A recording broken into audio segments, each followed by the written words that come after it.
चलिए, good morning all of you. 4 chapter हो गए। हाँ जी, सब लोग बोलो भाई।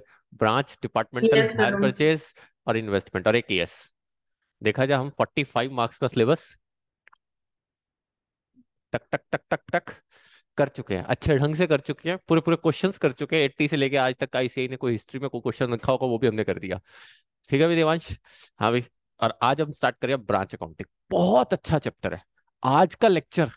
जिसने ध्यान से सुन लिया, मेरे से लिखवा लो, वो दुनिया को ब्रांच समझा देगा। लिख के देता हूँ ये बात। और फिर दूसरी एक और बात बताता हूँ। आज मैं फिर फाउंडेशन की दूसरी पॉलिसी पे चलूंगा। फिर कंसाइनमेंट की याद दिलाऊंगा तुम्हें। मेरा कंसाइनमेंट पड़ा हुआ है, जिस जिसको पता है, देवांश को पता है, काम्या को पता है, सुहानी शर्मा को पता है, जिस जिसको भी पता है, मुस्कान को पता है, गौतम को पता है। चलो, जिस जिसको पता होगा ना, वो देखना सच में कि बिल्कुल इजी सा ही टॉपिक है। और जिसने नहीं भी पढ़ा मुझसे, जैसे लाइक वंशिका ने नहीं ये, या सोनाली या मेघा ने नहीं पढ़ा, तो पर टेंशन मत लेना बच्चों, कंसाइनमेंट कुछ कुछ तो आता होगा। आता है ना कुछ कुछ? हाँ जी बच्चों, कुछ कुछ आता है या नहीं आता? बिल्कुल ही मेगा पता ही नहीं कंसाइनमेंट होता क्या था।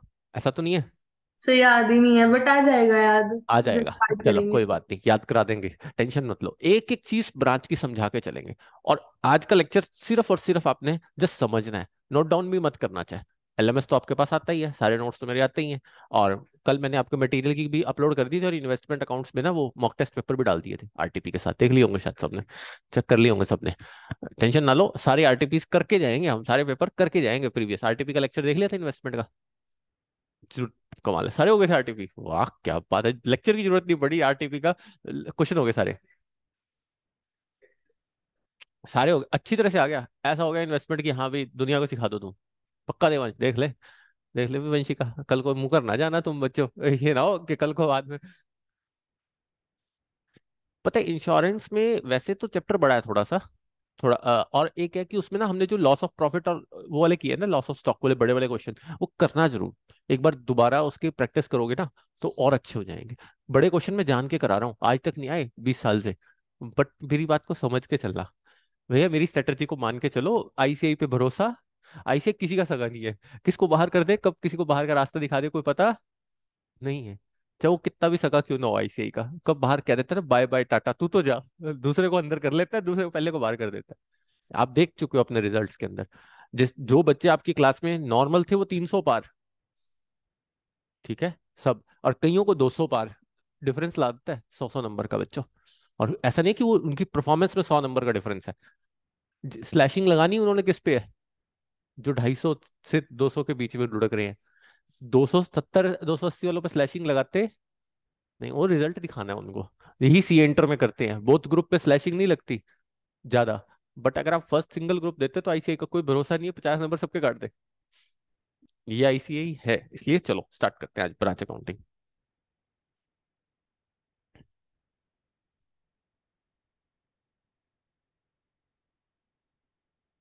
होता क्या ब्रांच? ब्रांच जैसे कंसाइनमेंट में होता था बच्चों, मैं किसी एक पर्सन को माल भेजता हूँ, वो मेरे बेसिस पे कमीशन पे माल बेचता है। ऐसी मेरी ब्रांचेस भी हो सकती हैं। क्यों भाई? ऐसा क्यों नहीं हो सकता? फॉर एग्जाम्पल, हमारे पास वंशिका लिमिटेड एक कंपनी है। तो वंशिका आपकी मल्टीपल ब्रांचेस हो सकती हैं। फॉर एग्जाम्पल, आप एक ब्रांच चला रहे हैं दिल्ली में, एक मुंबई में, एक कोलकाता में, और एक अपने नेटिव प्लेस कुरुक्षेत्र में। ठीक है ना जी? अब मुझे बताइए, जरूरी तो नहीं है कि ये सारी ब्रांचेस अपने हिसाब से बुक्स ऑफ अकाउंट्स बनाए। अलग अलग तरह से बुक्स ऑफ अकाउंट्स में ऑपरेट होते हैं। मैं आपको बताता हूँ, ब्रांच तो समझ में आ गया, मैंने अपनी ब्रांच खोल दी। कंसाइनमेंट में क्या होता था बच्चों की, मैंने कमीशन पे माल बेचना है, सामने वाला कमीशन देनी है और बात खत्म। यहाँ पर वो कमीशन नहीं देनी, वो ब्रांच ही मेरी है। वो ब्रांच ही मेरी है, बट मैं उसका प्रॉफिट अलग से जानना चाहता हूँ। ताकि कल को पता लगता रहे कि ये ना हो बच्चों मेगा कि वो लॉस में जा रही है और मैं उसके लिए खर्चा कर रहा हूँ। मेरी अगर मल्टीपल ब्रांचेस है तो मल्टीपल ब्रांचेस के मल्टीपल प्रॉफिट्स भी होंगे।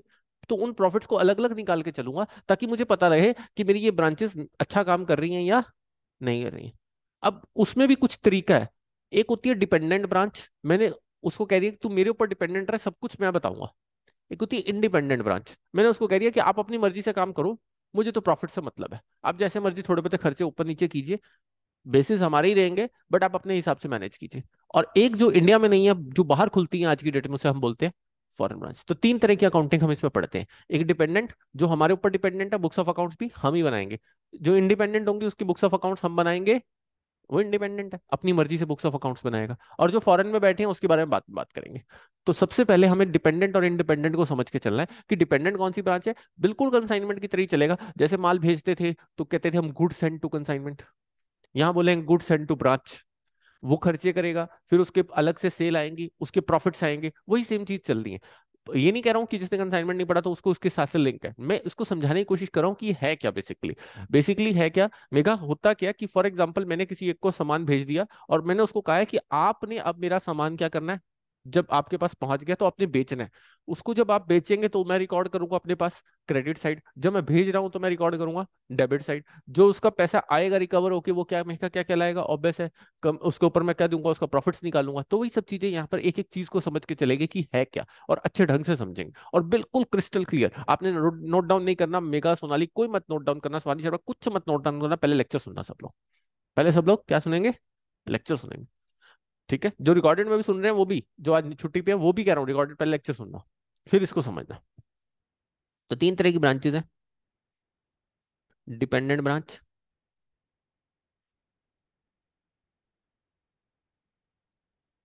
इंडिपेंडेंट ब्रांचेस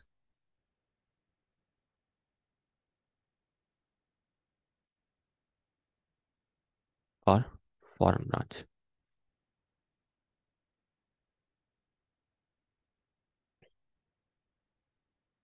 सबसे पहले हम बात करेंगे डिपेंडेंट ब्रांच की।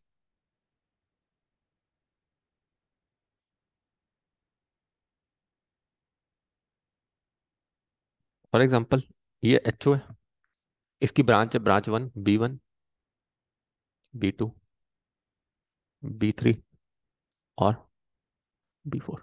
अब इसके बुक्स ऑफ अकाउंट्स किसको बनाने हैं, डिपेंडेंट है तो मुझे बनाने हैं। सीधी सी बात है, वो तो कुछ नहीं बनाएगा, वो तो जस्ट मुझे बताता रहेगा कि मेरे यहाँ पर ये हो रहा है, दैट्स ऑल। और कुछ भी करेगा नहीं। फॉर एग्जाम्पल रिलायंस के पेट्रोल पंप पे जाता हूँ मैं, पेट्रोल डलवाता हूँ, तो उसकी ट्रांजेक्शन रिलायंस के हेड ऑफिस में चढ़ती है, ना कि पेट्रोल पंप वालों पे। सारे हेड ऑफ पेट्रोल पंप किसके, रिलायंस खुद के मैनेज हैं, कोई फ्रेंचाइजी नहीं है। उन्होंने अपनी जगह ले लेके बनाए हुए हैं। तो सीधी सी बात है, टर्नओवर भी कहाँ जा रही है, सारी हेड ऑफिस में जा रही है। ब्रांच का कोई रोल नहीं है, सिर्फ ब्रांच का तो एड्रेस है। सेल तो आप कहाँ से खरीद रहे हो, हेड ऑफिस से। तो सिंपल अकाउंटिंग।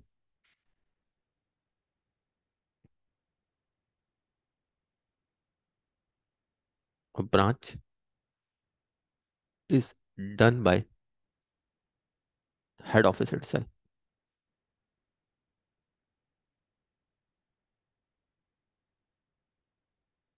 क्लियर, बिल्कुल अच्छे ढंग से समझ में आ गया। इंडिपेंडेंट ब्रांच,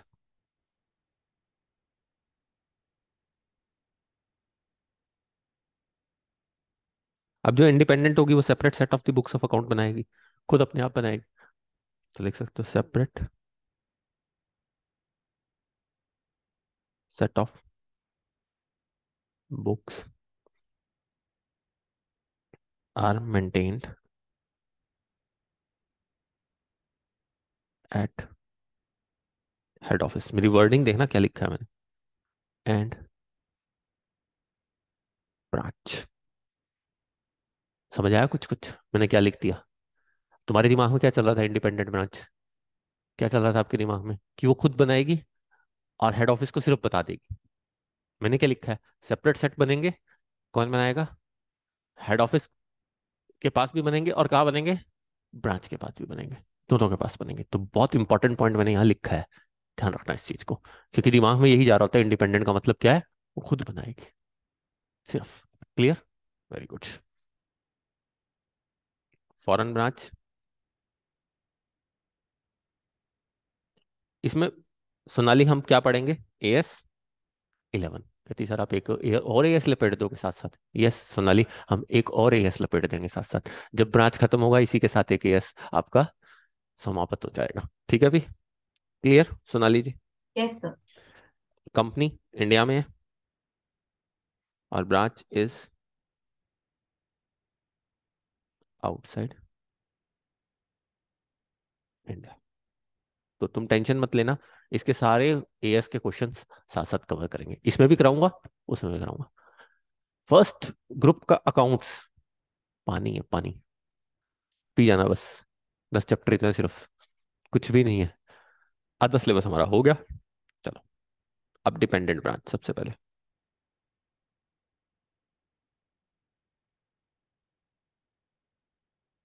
अच्छा, तो बुक्स ऑफ ब्रांच किस में बनेंगी? हेड ऑफिस में। तो बनेंगी क्या क्या, ध्यान से। अब मैं आपको मेथड्स बात करूंगा, फिर उसके बाद उस मेथड्स पे क्या क्या चलेगा एक एक करके समझाऊंगा। बिल्कुल अच्छे ढंग से समझना, एक मेथड समझ आ गया, तुम दूसरा मेथड खुद समझ जाओगे।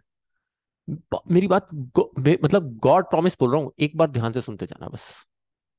गलती मत करना इसमें कि हम फॉर्मेट को उलझा दें। बेसिक से समझते जाओ, फिर उसके बाद समझ में आएगा ये चैप्टर। फिर तुम करोगे इसके सारे क्वेश्चन।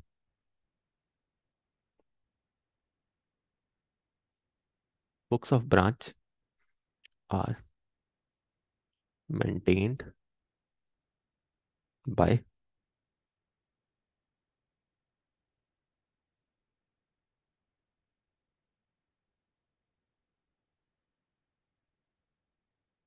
एक मेथड है स्टॉक एंड डेटर मेथड, एक है डेटर मेथड, और एक है फाइनल अकाउंट मेथड। तीनों मेथड से आंसर सेम आता है, याद रखना।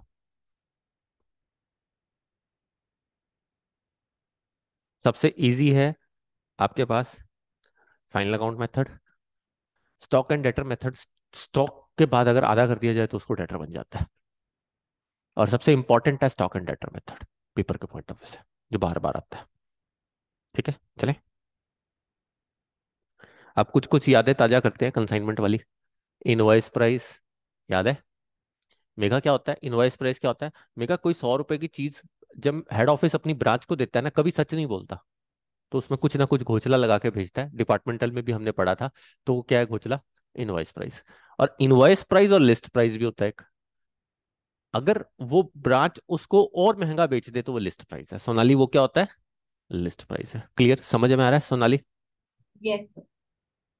क्योंकि आजकल ट्रेंड है ना बच्चों, सच ना बोलने का।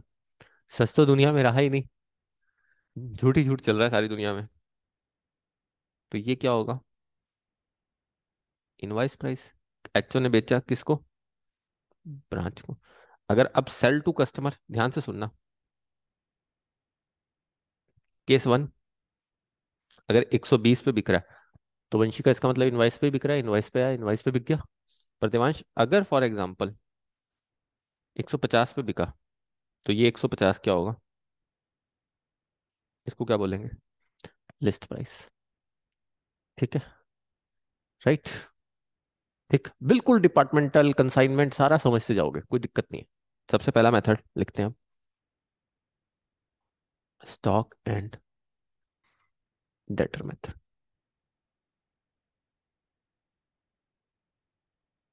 तो इनवॉइस प्राइस भी लिख देता हूँ और लिस्ट प्राइस भी। फाउंडेशन के 4 फॉर्मूले याद है मेरे? हाँ, नहीं लिखवा दूंगा, ये याद रखना, भूल ना जाना। Price at which head office sent goods to branch, वो क्या होता है? Invoice price. और लिस्ट प्राइस क्या होगा?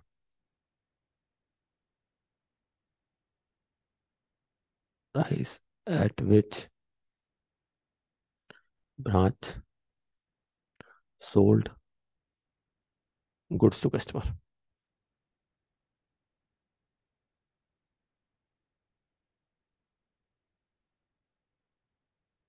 राइट। दो सिचुएशन हो सकती हैं, या तो इनवॉइस प्राइस किसके बराबर होगा,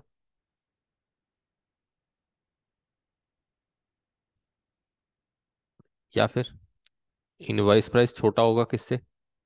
लिस्ट प्राइस से। बट कभी ऐसा नहीं होगा कि लिस्ट प्राइस छोटा हो किससे। तो महाबेवकूफ ही होगा कर, जो ब्रांच वाला होगा। ऐसा कर थोड़ी सकता है, 120 बता रहे 110 में बेचना शुरू करे तो पागल थोड़ी हो। या तो 130 में बेचेगा, 120 में। चले, आ जाओ। अब सबसे पहला मेथड स्टार्ट कर रहे हैं आपके साथ, स्टॉक एंड डेटर मेथड। तो उसमें लिखते हैं बुक्स ऑफ हेड ऑफिस क्या क्या बनाएगा।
हाँ जी। Branch stock, branch debtor, branch cash, branch expenses, branch adjustment, branch profit and loss. सबके आगे ब्रांच ब्रांच ब्रांच ब्रांच लगा दिया। चलेगा क्या? समझाता हूँ। बट ये याद रखना, सबके आगे ब्रांच जरूर लगेगा, क्योंकि वो ब्रांच का है। सोनाली वो किसका है? ब्रांच का है। तो आपने ब्रांच का नाम साथ में लगाना जरूरी है। एक सिंपल सी बात का आंसर देता हूँ। सोनाली, आप हेड ऑफिस हो, आपके पास कैश पड़ा है, तो आपका कैश अकाउंट है। बट अगर ब्रांच के पास कैश पड़ा है तो उसे क्या बोलोगे? Branch cash. यस। ब्रांच के पास आपका प्रॉफिट स्टॉक पड़ा है तो आप उसे क्या बोलोगे? Branch stock. ब्रांच में प्रॉफिट एंड लॉस बन रहा है तो उसे क्या बोलोगे? Branch profit and loss. Branch के डेटर हैं तो वो क्या कहलाओगे? Branch debtor. और जो हमारे पास पड़ा है हम उसको क्या कहेंगे? हमारा खुद का स्टॉक। तो हमें अपना तो अकाउंट दिखाना नहीं अभी, हमें तो ब्रांच के ही बनाने हैं। तो सबसे पहले इसको स्टार्ट करते हैं अच्छे ढंग से समझने की। बिल्कुल आराम से समझते हैं, अच्छे मतलब दिमाग में जाने देंगे।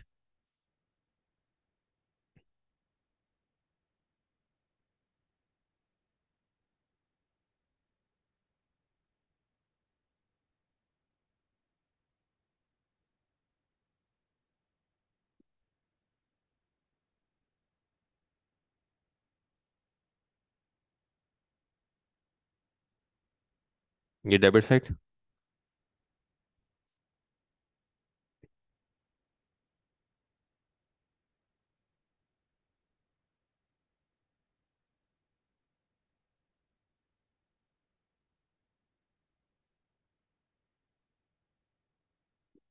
हाँ जी, बनाएंगे ऐसा ही। अब बनेगा क्या? जनरल एंट्री साथ साथ बनाते हैं, और स्टॉक अकाउंट, डेटर अकाउंट, एक एक चीज साथ साथ बनाएंगे। देखो,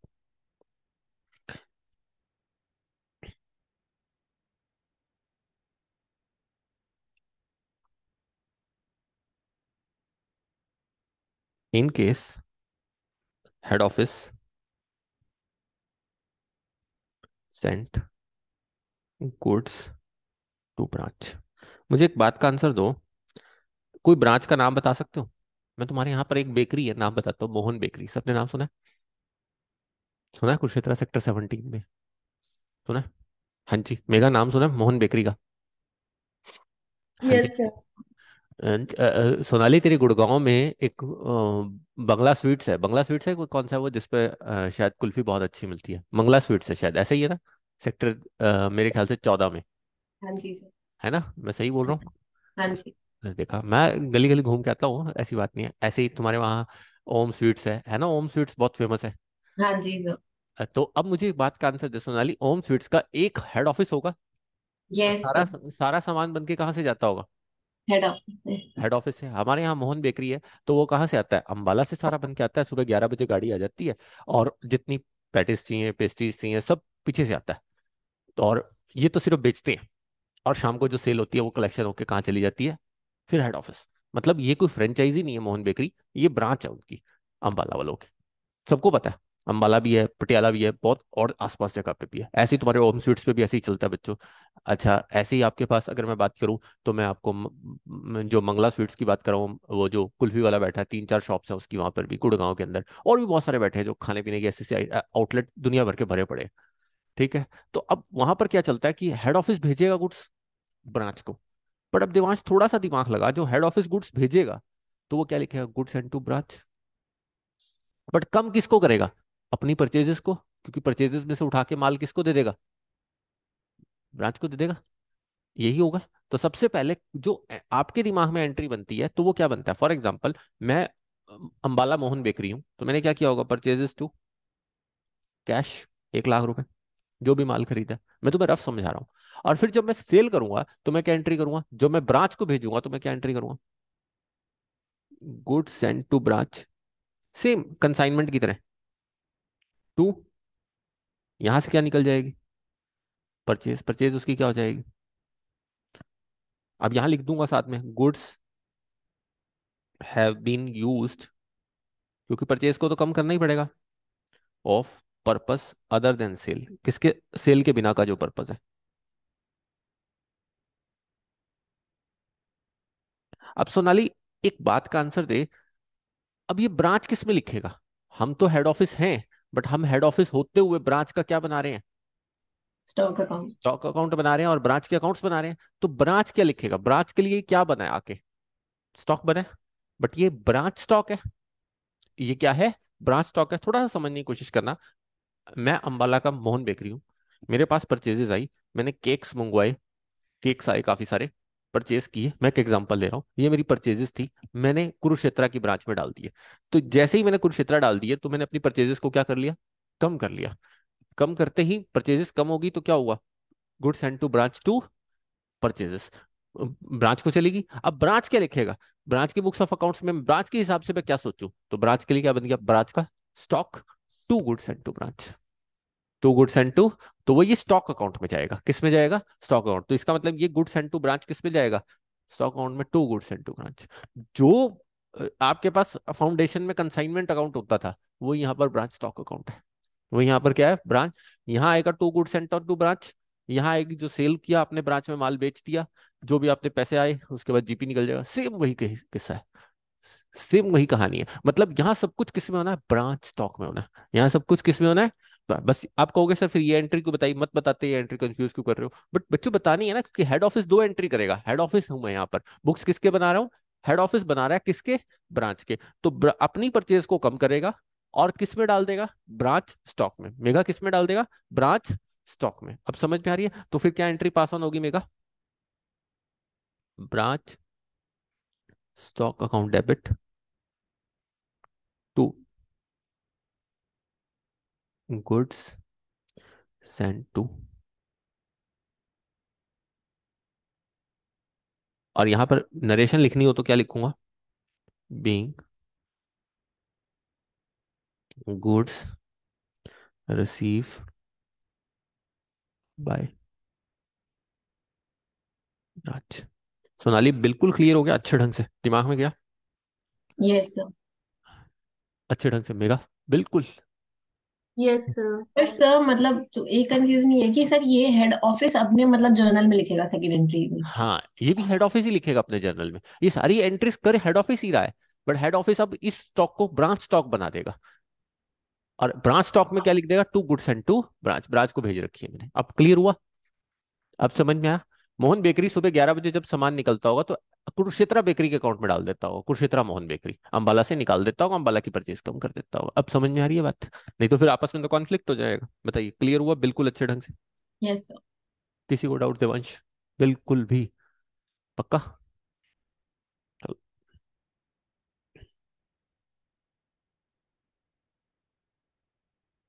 अब है। तो सर जैसे अब मतलब ये जर्नल एंट्रीज अपना हेड ऑफिस कर रहा है तो मतलब जो ब्रांच होती होगी जैसे वो डिपेंडेंट भी है तो वो कोई अपना अकाउंट्स नहीं रखती नहीं, ऐसे कुछ टाइम नहीं पे। बनाती, कुछ नहीं बनाती।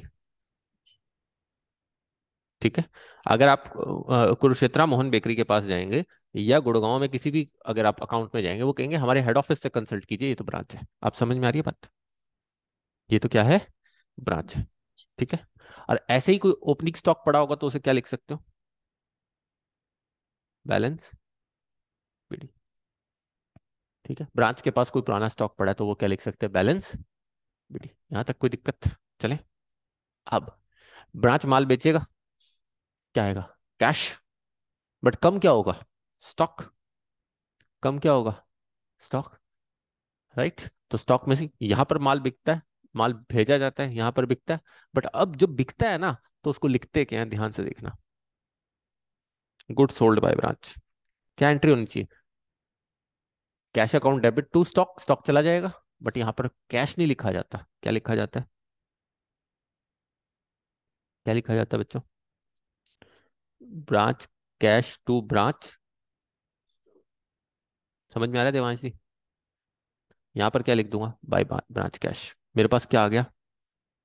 ब्रांच कैश आ गया। सोनाली अब कुछ समझ में आ रहा है? एक तरफ डेबिट किया स्टॉक, लेके आया गुड सेंड टू ब्रांच, एक तरफ माल बिकता रहा, वहां ब्रांच कैश होती रही। अब समझ में आ रहा है कुछ कुछ? Yes sir. और सोनाली ये कौन सी सेल थी? Cash cell. Mega yes. कौन सी सेल है? Cash cell. बट अगर मेगा क्रेडिट सेल कर दी तो कहते क्या दिक्कत है? क्या बना देंगे साथ में? Branch debtor. तो अब क्या आ जाएगा? Yes sir. Branch debtor to branch stock. कुछ कुछ खेल समझ में आ रहा है?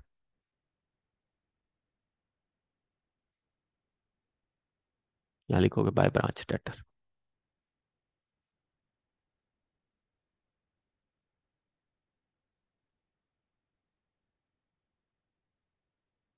चले यहां तक, कोई दिक्कत 1% भी? पक्का? दो चीजें समझ में आई। गुड्स आई तो डेबिट, गुड्स गई तो कैश आया, तो कैश के नाम से लिख दिया। डेटर्स आ गए तो डेटर लिख दिया, एक तरफ तो सेल होगी। बात खत्म। यहां तक सुना ली दिक्कत? अब याद हो, कंसाइनमेंट में एक नाम आता था अब नॉर्मल लॉस, आता था। एक नाम आता था नॉर्मल लॉस। सुन रखे हैं सारी बातें? नॉर्मल लॉस क्या होता था? एक ऐसा लॉस, याद करो मैंने पढ़ाया था, कि जो होना ही होना है। ठीक है, एक बंदा निकला रेडी लेके, 10 किलो सुबह नींबू लेके जाता है, आंटियां छांटती हैं तो वो 9 किलो ही बिकते हैं, 1 किलो नींबू क्या हो जाते हैं? खराब ही हो जाते हैं। आंटियां छांट छांट के तो वो 1 किलो के पैसे किस पे लगा देता है? 9 किलो पे ही लगा देता है, उसे हम बोलते हैं नॉर्मल लॉस। और एक ऐसा होता है जो 10 किलो नींबू लेके निकला और सामने से काम्या आई, मारी स्कूटी टक्कर, वो जा, तो वो जब बेचारा स्कूटी वाला देखता ही रह गया, ये क्या हुआ, वो रेडी वाला। तो 10 किलो के कितने रह गए? 2 किलो। और वो बचे कितने? अब 2 किलो को अगर वो पैसे कॉस्ट पूरी वहां से कर नहीं सकता, तो इसलिए अब नॉर्मल लॉस को हम कॉस्ट पे लिख के कंसाइनमेंट में छोड़ देते थे। तो मेगा कुछ कुछ याद है? अब नॉर्मल लॉस क्या होता है? अब नॉर्मल लॉस जो कभी कभी होना है मेगा, और नॉर्मल लॉस क्या है? जो होना ही होना है, तो उसको बोलते हैं नॉर्मल लॉस। और जो कभी कभी होना है उसे क्या बोलते हैं? अब नॉर्मल लॉस। बट अब बात यहां आती है, क्या स्टॉक अकाउंट में दोनों घटेंगे? वहां तो नॉर्मल लॉस की अकाउंटिंग, कंसाइनमेंट था अकाउंटिंग ट्रीटमेंट, समझना। ये है स्टॉक अकाउंट, ये है स्टॉक अकाउंट। थोड़ा सा अपने दिमाग को क्रिस्टल क्लियर करके चलना। वो एक प्रॉफिट एंड लॉस अकाउंट था, वो एक क्या था? Profit and loss account. Trading में भी बनाएंगे तो प्रॉफिट एंड लॉस की तरह बनाएंगे, अगर इसका ट्रेडिंग का मेथड पढ़ेंगे तो वो प्रॉफिट एंड लॉस होगा एक तरफ से। बट ये है स्टॉक अकाउंट। तो यहां से नॉर्मल का भी जितने का लॉस हुआ बता रखी होगी वैल्यू, और अब नॉर्मल की भी जितने का लॉस हुआ बता रखी होगी वैल्यू। जो भी वैल्यू बता रखी होगी वो दोनों वैल्यूज यहां से आपने उड़ा देनी है, क्योंकि स्टॉक में से वो दोनों क्या हो जाएंगे, एक बार के लिए तो लेस हो जाएंगे, बाद में देखेंगे इसकी ट्रीटमेंट क्या करनी है, वो समझा के चलूंगा। एक एक बात बताऊंगा क्यों इसकी ट्रीटमेंट होती है और क्या लॉजिक है इसके पीछे। तुम्हारा दिमाग ऐसा क्रिया होगा कि तुम दोबारा समझाओ पाओगे किसी को भी। ये मेरा वादा है तुमसे आज। चले लिखते हैं। सोनाली, समझ में आ रहा है? स्टॉक में से तो एक बार खत्म कर देंगे ना, नॉर्मल भी गया और अब नॉर्मल भी। याद करो, जब मैं स्टॉक ऑन कंसाइनमेंट बनाता था देवांश, तो क्या करता था? नॉर्मल लॉस को भी एक बार माइनस कर देता था और अब नॉर्मल, तो फिर रिमेनिंग गुड्स तभी निकलती थी ना। तो यहाँ भी यही है, एक बार ये स्टॉक अकाउंट है, यहाँ पर जो माल बेचा। अब तो कहोगे सर ये एक बात नहीं समझ में आ रही हमें, कि आप लिखवा रहे हो to goods and to branch. सोच के चलना, मैं इसका हर एक बात का लॉजिक दूंगा। डेबिट में लिखवा दिया आपने 100 रुपए की है, क्रेडिट में आपने लिखवा दिया बिक रहा है वो 120 में। कितने में? 120 में। जो गुड्स गई वो आपने बाय में लिखवा दी, तो इसका मतलब स्टॉक में भी प्रॉफिट बन जाता है। यस, इसमें स्टॉक में भी प्रॉफिट बन जाता है, वो मैं अभी समझाऊंगा। क्योंकि सेल लिखवा दी ना, तो सेल लिखवा दी तो प्रॉफिट तो बनेगा ही बनेगा। तो वो बात मैं समझाऊंगा, कब बनेगा कब नहीं बनेगा, एक एक बात क्लियर करके चलूंगा, आपको समझ में आता चला जाएगा अच्छे ढंग से। प्रॉमिस है मेरा। तो अब नॉर्मल लॉस, राइट? तो क्या लिखेंगे? अब normal loss to branch stock.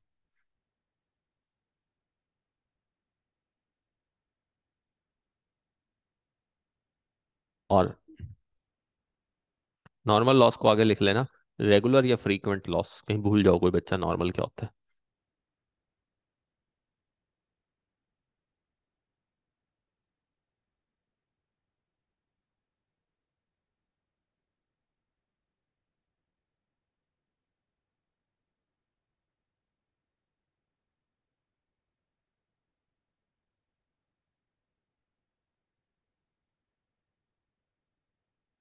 बताइए यहाँ तक क्लियर? दोनों बाहर कर रहा हूँ, नॉर्मल भी और अब नॉर्मल भी। तो यहाँ क्या लिखूंगा? बताओ यहाँ क्या लिखूंगा? बाय नॉर्मल और बाय अब नॉर्मल।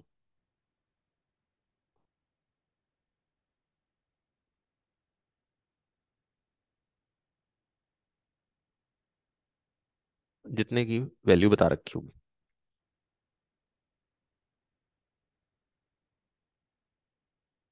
ठीक है जी, राइट? चले, ठीक है। यहाँ से एक बार के लिए पूरा लेस करेंगे।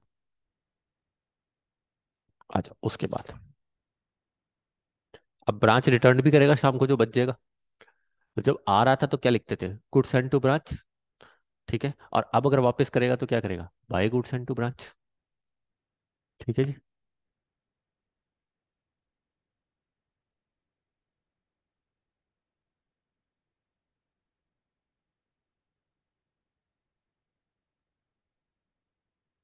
एचओ को भेज देगा। देखो क्या एंट्री करी थी हमने जब भेज रहे थे, तो branch stock to goods and to branch. अब क्या करेगी वंशिका?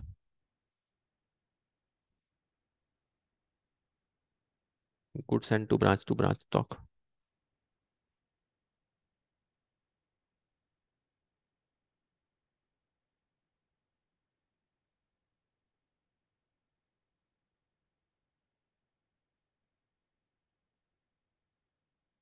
है ना यहाँ तक? कोई दिक्कत? 1% भी? नेक्स्ट। हो सकता है डेटर भी हमें वापस कर जाए, तो हमारे लिए क्या दिक्कत है? जब हम बेच रहे थे, यहाँ पर ये लिख लो, by goods and to branch.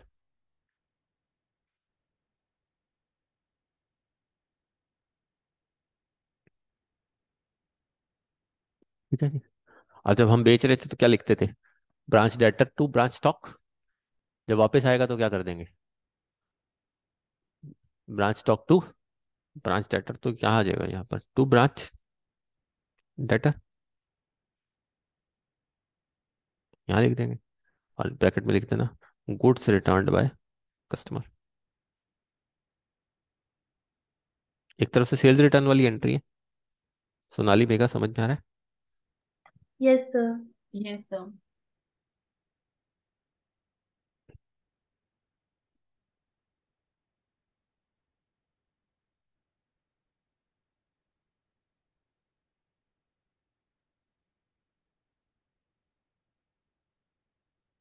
और कभी रट्टा मत लगाना इन एंट्रीज का। ना समझ में आए मैं से 10 बार पूछना, मैं समझाऊंगा। बट अगर रट्टा लगा लिया ना, तो तुम्हारा ब्रांच अकाउंटिंग गया पानी में। 20 नंबर क्वेश्चन आने के चांस रहते हैं ब्रांच में। 10 तो पक्का ही है। कभी ऐसा हुआ ही नहीं, ऐसे ही नहीं आज तक कोई पेपर बनाया हो जिसमें ब्रांच का क्वेश्चन ना डाला हो। जिसको ब्रांच नहीं आता ना, वो सोच लेना कि उसको फर्स्ट ग्रुप नहीं आता। ना तो ब्रांच आता ना उसे डिपार्टमेंटल आता, उसे कुछ नहीं आता। फिर इसका मतलब वो तो एक टाइम पास कर रहा है फर्स्ट ग्रुप में बैठ के, उसका कोई फायदा नहीं है। इतना इंपॉर्टेंट चैप्टर है।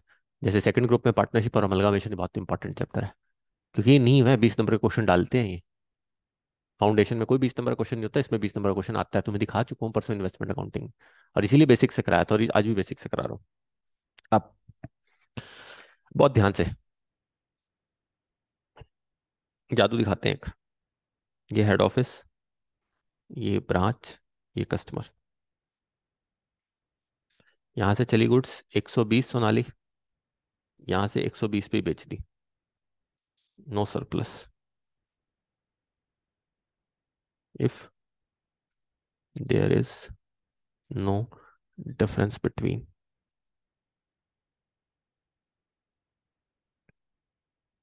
IP and list price. List price का मतलब जिस पे बेच रहे हैं। देखते जाना, एक बिल्कुल सिंपल सा जादू देखना मेरा। सोनाली, मैंने 100 गुड्स बेची 120 रुपए के हिसाब से। कितने की बिकी? किसको दे दी? ब्रांच को। सोनाली यहां तक समझ में आ रहा है? Yes sir.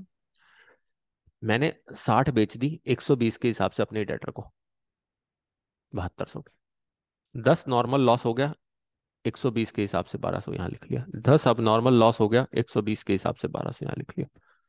20 स्टॉक में पड़ी है 120 के हिसाब से, क्योंकि 120 ही प्राइस था। कुछ ऊपर नीचे नहीं किया। कितना आएगा? टोटल मार के देख लो। There is no profit. There is no profit. मतलब अब यहां आ जाओ। इसका मतलब ये किस पे जा रहा है? Invoice price. ये किस पे बिक रहा है? Invoice price. बहुत ध्यान से सुनना मेरी बातों को। ये भी किस पे बिक रहा है? Invoice price. ये लिखा भी किस पे जा रहा है? ये भी किस पे लिखा जाता है? Invoice price. याद करो, मैंने जब कंसाइनमेंट पढ़ाया था, मैं इसको कॉस्ट पे लिखवाता था। पर अब नॉर्मल लॉस में यहां पर स्टॉक में से सिर्फ इनवॉइस प्राइस की बात होगी। किसकी बात होगी? इनवॉइस प्राइस की। और जो वापस आया जो गया वो भी इनवॉइस प्राइस, और बाय बैलेंस सीडी बच गया वो भी किस पे? कुछ नहीं करना बस। और यहां पर कोई प्रॉफिट लॉस नहीं आएगा। सिर्फ ये स्टॉक बन के रह जाएगा। मतलब इतनी क्वांटिटी आई थी सोनाली, इतनी मेगा मैंने बेच दी। इनवॉइस प्राइस पे गेम घुमाता रहा, स्टॉक पे बिल्कुल और कुछ नहीं किया। That's all. कोई प्रॉफिट नहीं, कोई लॉस नहीं। बात समझ में आई सोनाली मेगा? कुछ कुछ समझ यस में? सर। कुछ कुछ समझ में आया बच्चों? बिल्कुल अच्छे ढंग से। अब सेकंड स्टेप दिखाता हूँ। हेड ऑफिस 120, बहुत सुनना प्लीज मेरी बातों को। और ब्रांच 100, 20 पर कस्टमर 150। ठीक है जी। अब देवांश बिल्कुल ध्यान से लॉजिक लेना। 10 × 120 कितना आएगा? 12,000। 60 × 150 पे बेच दी, 9,000। नॉर्मल लॉस था वो 120 पे ही रहने दिया, इनवाइस प्राइस पे। याद रखना प्लीज मेरी बात होगा। अब नॉर्मल लॉस भी इनवाइस प्राइस पे और 20 स्टॉक बचा है इनवाइस प्राइस पे। टोटल मारो जल्दी, आंखों से ही कर लिया करो टोटल। अब सीए फाउंडेशन के स्टूडेंट नहीं हो, इंटर के हो। 13,800, वेरी गुड। मैं यही सुनना चाहता था। टू सरप्लस कितना आएगा? 1,800। सरप्लस लिखा है, प्रॉफिट नहीं लिखा, याद रखना मेरी बात को। मेरे वर्ड की कीमत है, कहीं तुम प्रॉफिट लिख दो। सच बोल रहा हूँ, मेरा गुस्सा कंट्रोल नहीं कर पाओगे, क्योंकि ये प्रॉफिट नहीं है, ये सरप्लस है। समझ में आया क्यों है? क्योंकि मैंने ब्रांच को बताया था 120, उसने बेच दिया 150। वो उसने जो एक्स्ट्रा कमा लिया वो क्या है? सरप्लस है। प्रॉफिट तो बच्चों 100 से 120 के बीच में भी है, वो तो अलग निकालना है। वो तो ब्रांच प्रॉफिट पे निकलेगा और ये भी जाएगा वहां पर। तो इसलिए स्टॉक में भी सरप्लस निकलेगा। यहाँ पर स्टॉक में भी क्या निकलेगा? सरप्लस। यहाँ पर 2 बार प्रॉफिट निकल जाता है। अब समझ में आ रही है? बट यहाँ वाला प्रॉफिट सिर्फ वही होगा जब इनवॉइस प्राइस से ऊपर बिकेगा, और वो भी उतने ही गुड्स पे आएगा। अगर बात करूं सोनाली, अगर 60 × 30 करके देखूं तो भी तो 1,800 ही आता है ना, बस सेल्स में 30 रुपए फालतू बेचे। Yes sir. तो अब समझ में आ रहा है बात? तो यहां सिर्फ वो प्रॉफिट निकलेगा जो किस पे आया? इनवॉइस प्राइस से ऊपर लिस्ट प्राइस पे आया। बाकी स्टॉक में कुछ नहीं होगा। अगर इनवॉइस प्राइस पे ही सब कुछ चल रहा है तो स्टॉक सिंपल रह जाएगा, उसमें कुछ नहीं आएगा, ना प्रॉफिट आएगा ना कभी भी आएगा। ये बात मैं सच बता रहा हूँ। तुम आधे बच्चों से पूछ के देखना, उनको ये भी नहीं पता होता कि इनवॉइस प्राइस क्या है, लिस्ट प्राइस क्या है, और उनको ये नहीं पता स्टॉक अकाउंट क्या बनाते हैं। रट्टे मारते हैं पूरे स्टॉक और डेटर मेथड के, और फिर आगे डेटर मेथड चल मेरे भाई, गया पानी में ब्रांच। इसलिए बहुत ध्यान से सुन लो प्लीज बातें बच्चों, चला जाएगा काम खराब हो जाएगा नहीं तो। आया समझ में? क्लियर? अच्छे ढंग से बोलो भी। सोनाली पक्का समझ में आ गया ये बात? Yes sir. अब सोनाली दिमाग में कुछ कुछ सेटल हो गया? अब मुझे बता वंशी का ये भी सेटल हो गया ना कि जब भी लिखना है क्यों इनवॉइस प्राइस पे ही लिखना है, चाहे नॉर्मल लॉस हो चाहे अब नॉर्मल लॉस हो। क्योंकि एक बार तो हमने स्टॉक को बाहर करना है, बस उसमें हमने प्रॉफिट या लॉस देखना नहीं है। उसके बाद बताऊंगा कि ये कहां पर रिकॉर्ड होगा। अपनी बात तो पूरा होगा कंसाइनमेंट की तरह। कहता था ना नॉर्मल लॉस ट्रीट नहीं करते, प्रूफ करके जाऊंगा नॉर्मल लॉस ट्रीट नहीं करते। एक एक चीज समझा के जाऊंगा ताकि तुम्हारा दिमाग क्रिस्टल क्लियर रहे और तुम्हें समझ में आए कि हमने क्यों पढ़ा ये ब्रांच। और एक मेथड समझ लिया तो तुम सारे समझ गए। क्लियर अब यहाँ तक? पक्का? बनाओगे एक छोटा सा क्वेश्चन, बीकॉम की तरह चलूंगा जैसे इन्वेस्टमेंट में चला था। उसके बाद तुमने कितना अच्छे तरीके से किया, इन्वेस्टमेंट किया ना। चलो लिखो क्वेश्चन।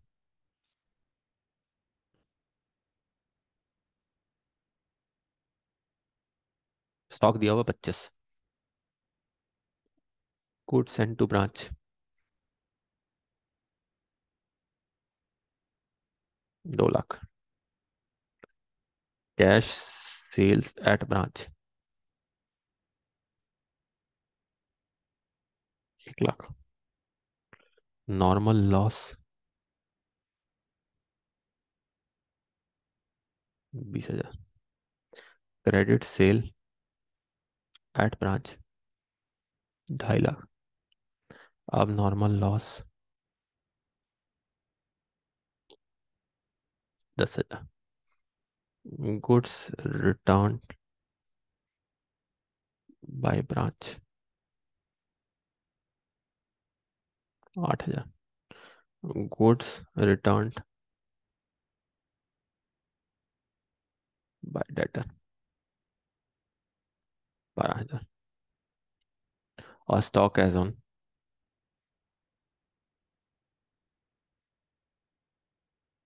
31 मार्च 2023 30,000। सारा कुछ इनवॉइस प्राइस पे है, कोई लिस्ट प्राइस है ही नहीं इसमें अभी फिलहाल के लिए। बनाए फटाफट, लिख लो फटाफट जल्दी।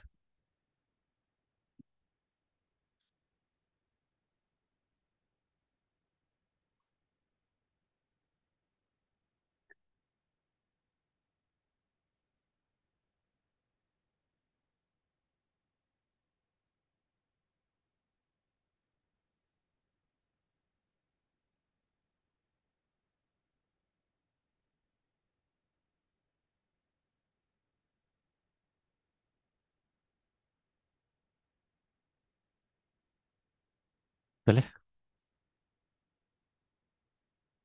आप बनाते हैं, बनाओ। मेगा बनाए, सोनाली बनाए। Yes sir. Yes sir. बल्कि आज सुहानी शर्मा काम्या इन्होंने छुट्टी लगा के ना काम खराब कर लिया अपना। चलो कोई नहीं, तबीयत हो जाती है बच्चों को भी कभी।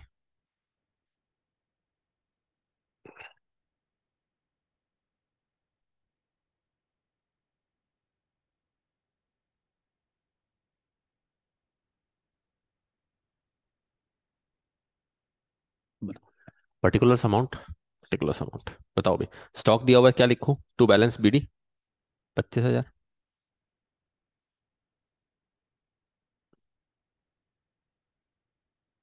गुड्स एंड टू ब्रांच कितने का है? 2 लाख का।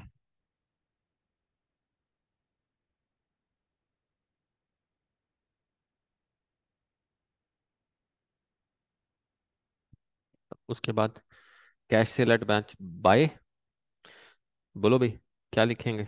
Bye branch cash, very good, सीख गए यार तुम तो। आप माल डेटर बेच रहे हैं, क्या लिखूंगा? By branch debtor, very good. Intelligent बच्चो यार, तुम तो बहुत जल्दी सीख गए मेरी बात। हाँ भाई गर्ग साहब, बाय नॉर्मल लॉस, बाय अब normal.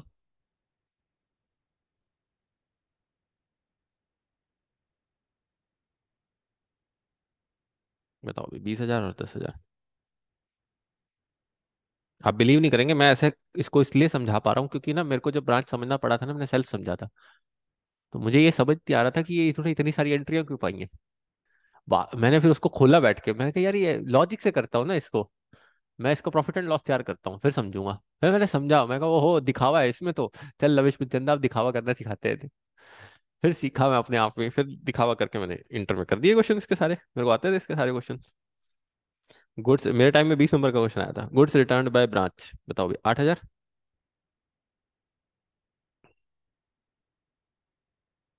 Goods and to branch.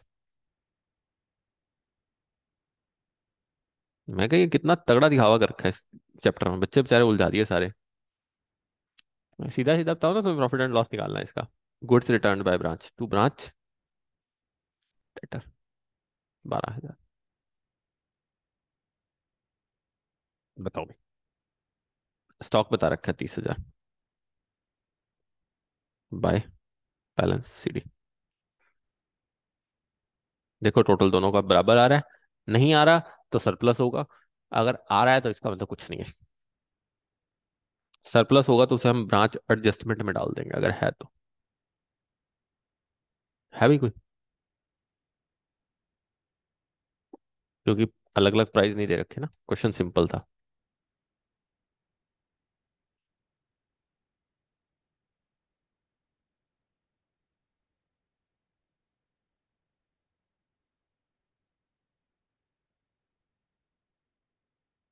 कितना? 180 बना रहा है, वेरी गुड।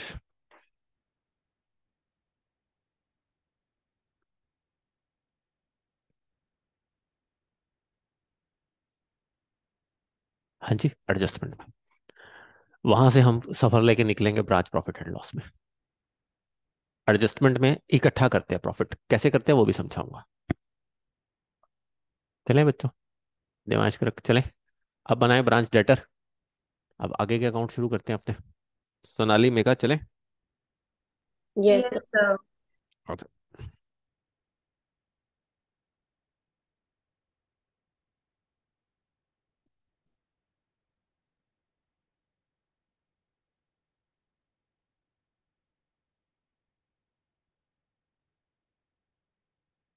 हाँ भाई ऊपर एंट्री में ढूंढना, कहीं हमने ब्रांच डेटर की बात करी थी? क्रेडिट सेल किया था तो क्या लिखा था? Branch debtor to branch stock, तो इसका मतलब क्या लिखेंगे? Very good, to branch stock. माल बेचा था तो डेटर में तो आएगा ही। और क्या लिख सकते हो उसको? Credit sale. मेगा क्लियर है? और कोई ओपनिंग बैलेंस दिया यस हो तो सर। मेगा इसको क्या लिख सकते हैं? To balance BD. बताइए यहाँ तक कोई दिक्कत? चले। पक्का? उसके बाद डेटर मिला था कहीं से? हाँ मिला था ना, गुड्स रिटर्न किए थे तो क्या आया था? By branch stock.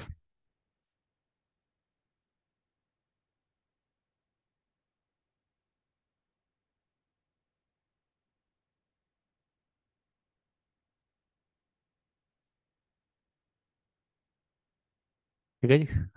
अब कुछ पैसे भी देके जाएगा डेटर, क्रेडिट सेल लिया, रिटर्न दे दिया, पैसे तो देगा। स्टॉक में तो आते नहीं पैसे, बट जब कैश आया करेगा तो क्या लिखेंगे वंशिका? Cash to debtors. क्या लिखेंगे? Cash to debtors. But Vanshika cash to debtor पर यहाँ तो पर तो ब्रांच का कैश है वो, तो क्या लिखेंगे? Branch cash to branch debtors. तो अगली एंट्री बनाइए, कैश पेड बाय डेटर्स। देखना तुम सारे क्वेश्चन को कैसे संभालते चले जाओगे। तो क्या लिखोगे? Branch cash to branch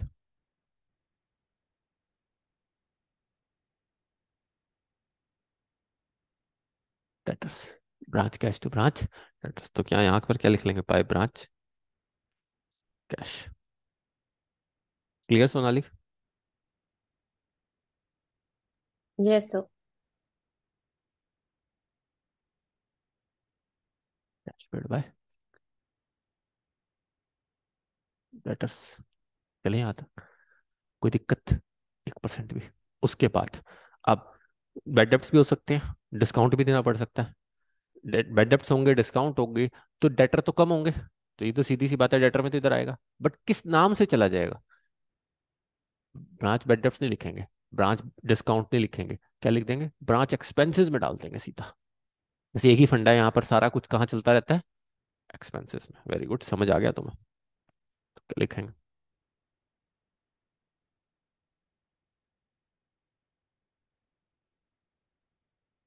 discount allowed या रिसीव्ड बाय ब्रांच लिख लेना। अगर अलाउड लिखोगे तो कुछ ना लिखना, रिसीव्ड बाय डेटर्स। तो डेटर सेव करेंगे तो हम क्या लिखेंगे? Branch expenses to branch.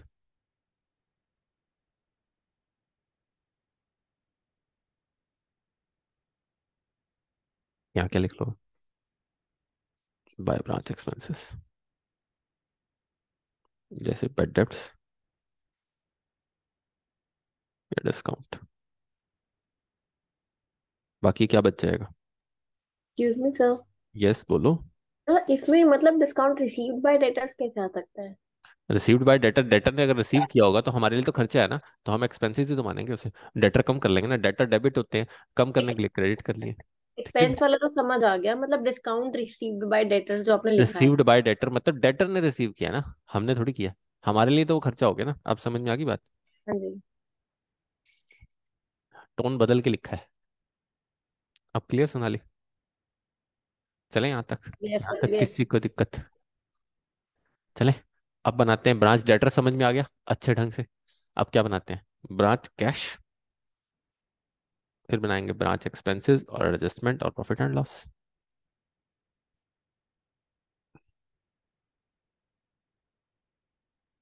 अब ढूंढो ऊपर, कहीं कैश था? हाँ ना? जब कैश सेल कर रहे थे तो क्या लिखते थे? ब्रांच स्टॉक को डेबिट करते थे या क्रेडिट? क्रेडिट। और ब्रांच कैश को क्या करते थे? डेबिट, क्योंकि कैश आ रहा था। तो यहाँ पर क्या लिख देंगे? Very good, to branch stock. और अगर कैश का कोई ओपनिंग बैलेंस पड़ा होगा तो क्या लिख देंगे? वेरी गुड, तुम सीख गए। और यहाँ पर क्या आ जाएगा? To branch stock. इसको क्या लिख सकता हूँ साथ में? Cash sale. Very good. अब ब्रांच डेटर ने कलेक्शन की थी, ये देखो क्या एंट्री करी थी हमने? Branch cash to branch debtor. तो डेटर से जो पैसा आएगा उसको भी हम क्या लिखेंगे? To branch debtor. Very good.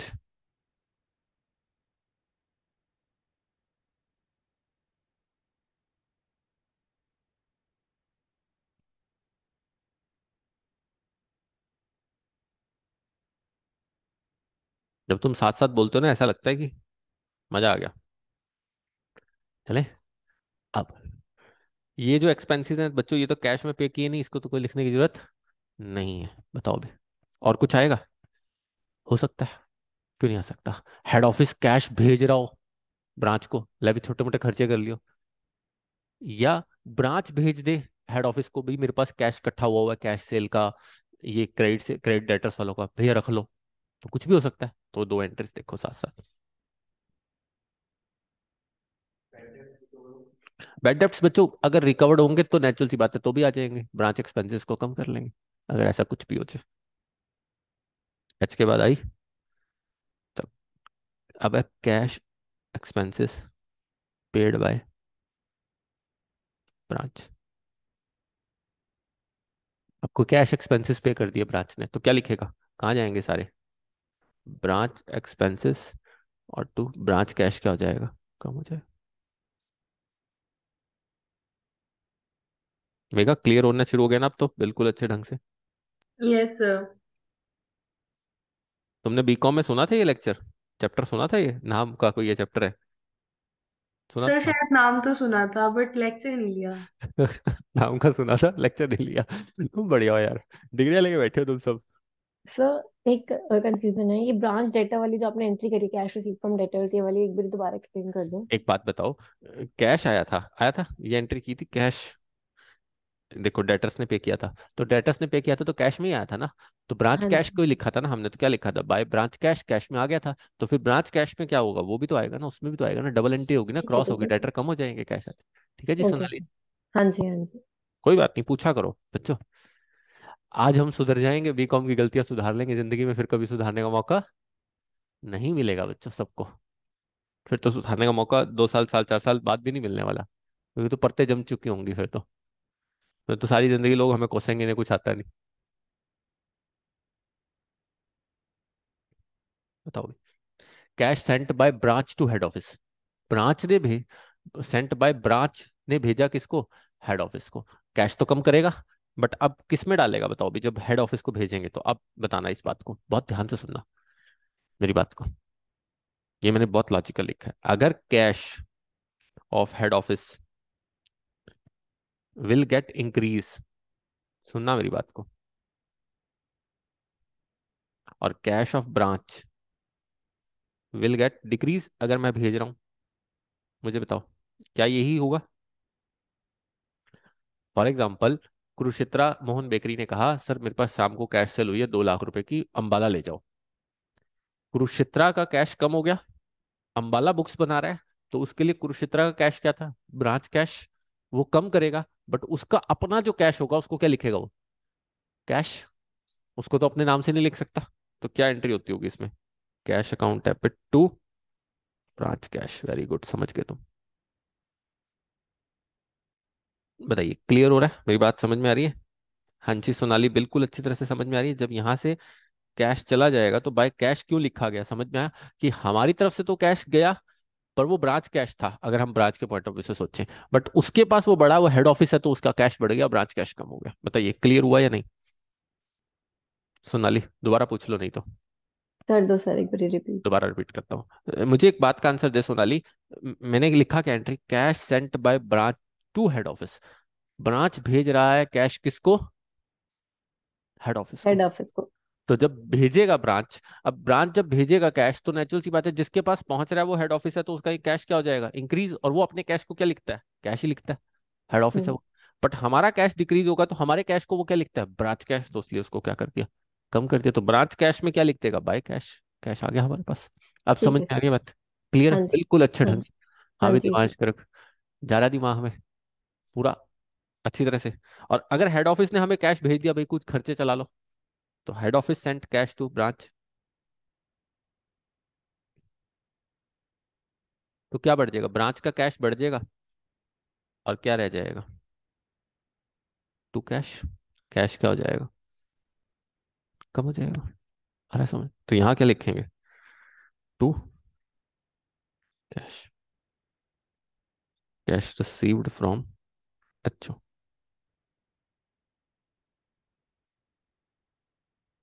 Bye cash paid to. आ रहा है सबको समझ में, पक्का देवांश, देख ले, 1% डाउट नहीं होना चाहिए, ठीक है। नवंबर 23 में ना, मेरे बच्चे जब बाहर निकले ना और मैं जब सेंटर के बाहर खड़ा हूँ, तो मुझे क्या चाहिए? मेगा क्या चाहिए? हंसते खिलखिलाते चेहरे, यस सर। तभी मजा आएगा। जैसे इस बार फाउंडेशन में दिखते थे। ठीक है, चलो क्वेश्चन लिखते, अब एक और अकाउंट बनाते हैं, ब्रांच एक्सपेंसेस।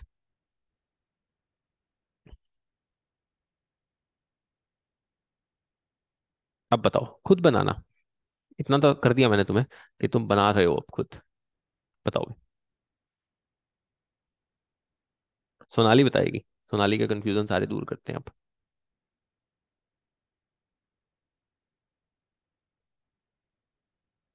बता सोनाली। डेटर्स में सोनाली, एक्सपेंसेस की बात हुई थी ना कुछ कुछ, देख, हुई थी ना? हाँ जी सर। क्या हुई थी? क्या एंट्री हुई थी? By branch expense. क्या लिखा था? Branch expenses to branch debtor. Yes तो सर। एक्सपेंसेस में क्या लिखूंगा? To branch debtors. क्लियर हो रहा यस सर। हाँ जी। है? जैसे बैड डेब्ट से और डेटर्स थे। ओ सॉरी, डिस्काउंट था।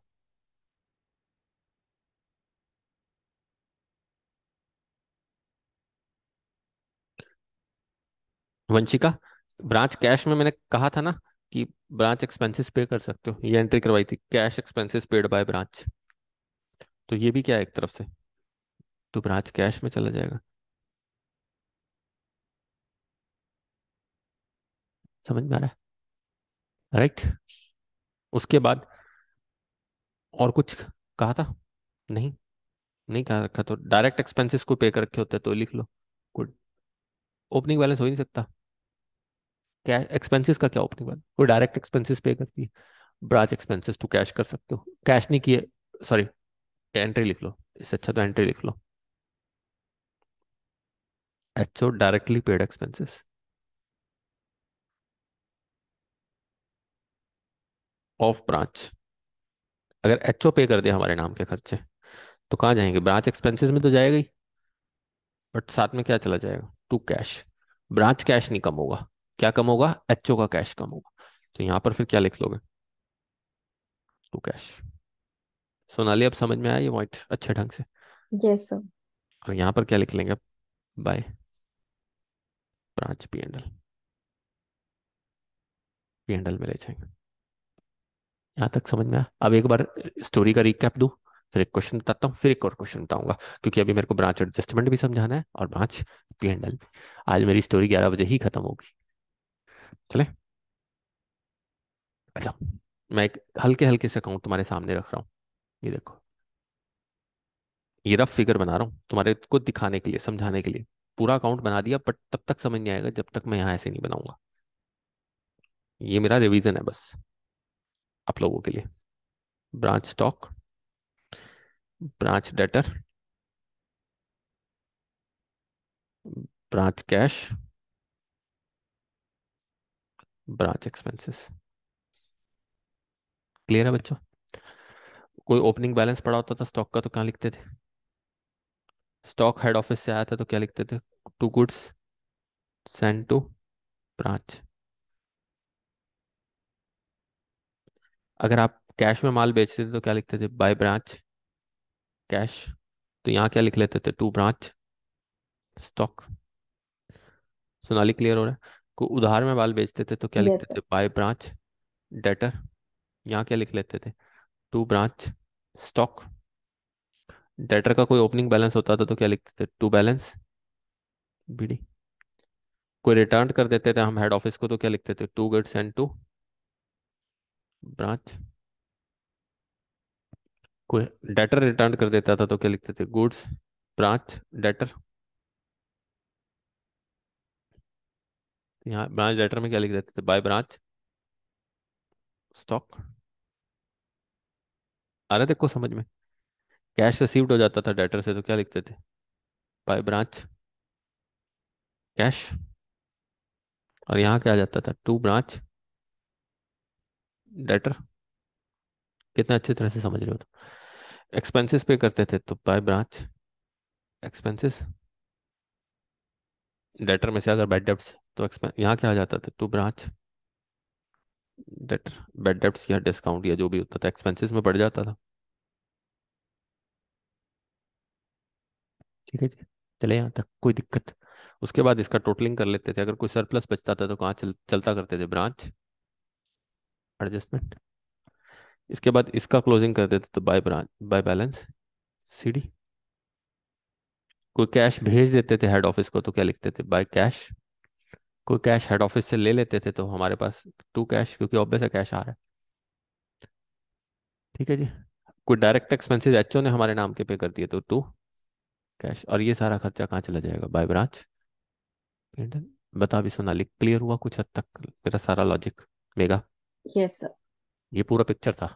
Yes sir. बाकी पिक्चर अभी बाकी है। ठीक है, चले आ जाओ, क्वेश्चन लिखवाते हैं फिर समझाते हैं। छोटा सा क्वेश्चन लिखवाता हूँ।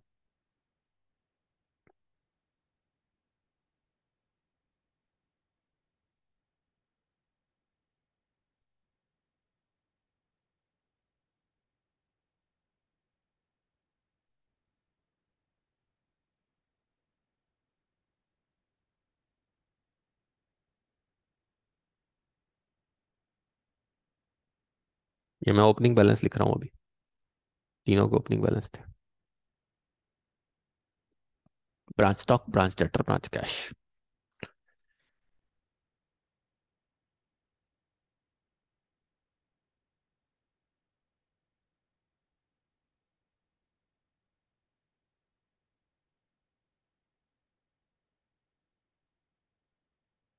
Goods and to branch 2 lakh.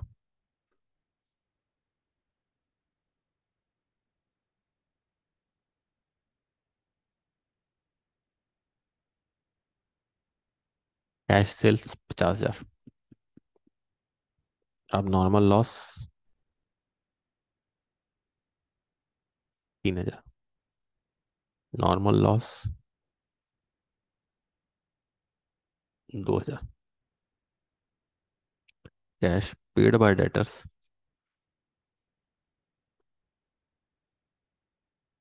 कितने का?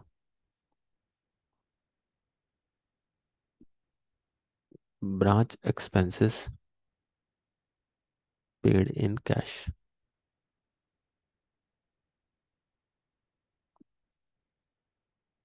Bye HO 500। Bad debts 1,200। Cash remitted to HO 20,000।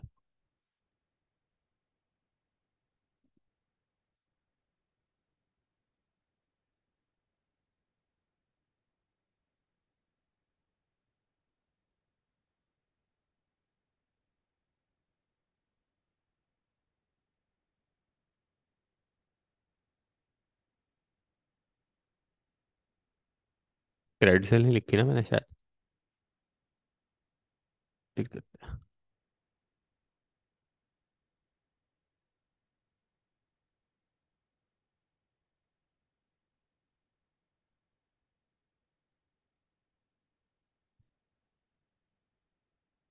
लो अब चलेगा क्वेश्चन पूरा।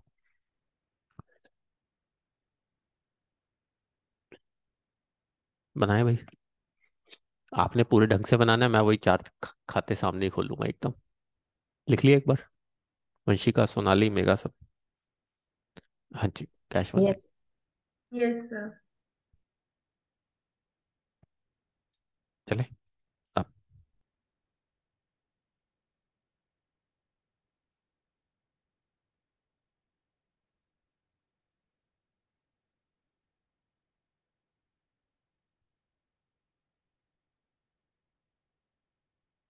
मैं हाँ ऐसे ऐसे बना रहा हूँ, आप प्रॉपर बना लेना।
हाँ जी चले। सबसे पहले ओपनिंग बैलेंस तीनों डाल दें। देखो जी, stock 10,000, debtor 12,000, 3,000 cash. Stock 10, debtor 12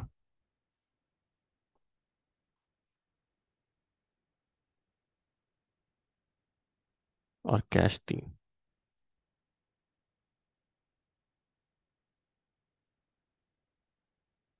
नहीं, यहाँ तक कोई दिक्कत?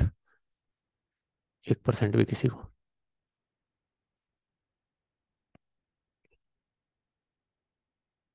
चले आगे। आप इसके बाद गुड्स सेंड टू ब्रांच। कितने की ब्रांच गुड्स भेज रहा है? 2 लाख की। तो क्या लिखेंगे? To goods send to branch.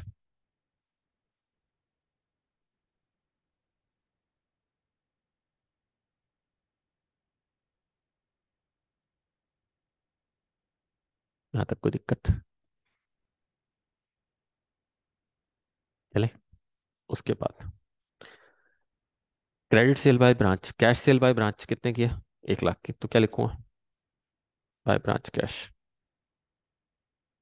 और ब्रांच कैश में सोनाली क्या हो जाएगा? To branch stock. इसलिए मैं इकट्ठा बना रहा हूँ ये अकाउंट, ताकि तुम्हें समझ में आ सके। और इतने बेसिक से क्वेश्चन करा के दिखा रहा हूँ तुम्हें, ताकि तुम्हें एक बार दिमाग में चला जाए। सोनाली, यहाँ तक कोई दिक्कत? क्रेडिट सेल करी तो क्या लिखेंगे? No. By by branch debtors. और यहाँ क्या लिखेंगे? To branch stock. बस लिखो।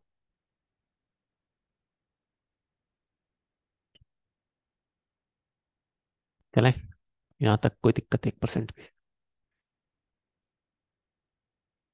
वंशिका, पक्का? चले। वंशिका, अब नॉर्मल लॉस चलता करें यहाँ से। याद रखना मैंने किस पे बताया हुआ ये, एट इनवॉइस प्राइस है ये सारे। अभी इसके राज खोलने वाला हूँ। इसके राज जब यहाँ से खुलेंगे तो ही मजा आएगा। तभी देवांश कहेगा, अच्छा ये था सर, बेवकूफ बना दिया इन्होंने डेटर ब्रांच अकाउंट बना के। कंसाइनमेंट ही बता देते इसको, इससे अच्छा तो ऐसी इधर से उधर, उधर से उधर गलियां छनवा के रख दी। उसके बाद हाँ जी, बताओ भी। Cash paid by debtors, debtor पे कर रहा है। क्या लिखेंगे? By branch cash. कितने का? 40,000। और ब्रांच कैश में क्या आ जाएंगे? To branch debtor. कैश बढ़ जाएगा ना, और डेटर क्या हो जाएगा? कम।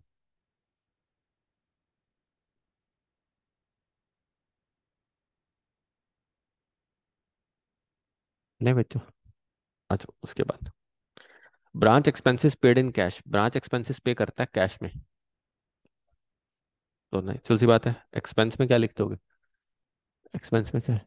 क्या है? Branch expenses to. तो यहाँ क्या लिखा जाएगा? By branch expenses. कितने से? 1,000 से। और यहाँ क्या आ जाएगा? टू ब्रांच कैश, कैश से पे हुए कितने? 1,000। 1,000 के एक्सपेंसेस पड़ गए। यहाँ तक क्लियर सबको? देवांश, डाउट? पक्का? सोनाली, पूछ लिया क्लियर अगर सर। सोनाली? हाँ, कोई टेंशन ना क्लियर। लिया अगर। हेड ऑफिस ने पे किए 500। जब हेड ऑफिस ने पे किए तो वो तो कैश में, तो टू कैश लिख लेंगे। एक्सपेंसेस, एक्सपेंसेस बढ़ेंगे, ब्रांच कैश तो कम होगा नहीं, क्योंकि एचओ का कैश कम होगा। किसका कैश कम होगा? एचओ का। आ रहा है समझ में? देखो लॉजिक है, मैं सही बता रहा हूँ। बच्चे रट्टे लगाते हैं ब्रांच के, तगड़े वाले। अपने फ्रेंड सर्कल में किसी से पूछना उसने ब्रांच कर लिया, उसको बिठा के पूछना एक बार, कहना भाई मुझे ब्रांच स्टॉक समझा। नहीं समझा पाएंगे, बहुत दिक्कत है, क्योंकि रट्टे लगाते हैं। एक एक एंट्री करा रहा हूँ, इसीलिए बहुत आराम से चलना है एक एक चीज को समझ के। क्योंकि तुमने कंसाइनमेंट भी पढ़ा है, और ये उससे पूरा रिलेटेड है। बेड डेप्ट कितना है? 1,200। अब बेड डेप्ट कहाँ से कम होंगे? यहाँ पर बाय ब्रांच एक्सपेंसेस।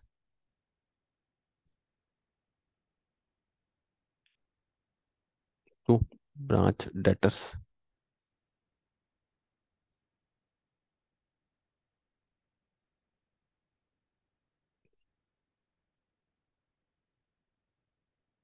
चले। उसके बाद cash remitted to HO. HO को मैंने भेज दिया, कैश कम होगा, ब्रांच कैश। तो यहाँ पर क्या आएगा? By cash. वेरी गुड, देखो मैंने पूरी एंट्री समझा दी, एचओ कैश। अब समझ में आया ना कैश क्यों लिखते हैं? ठीक है जी, क्योंकि वो एचओ का कैश है। वो किसका कैश है?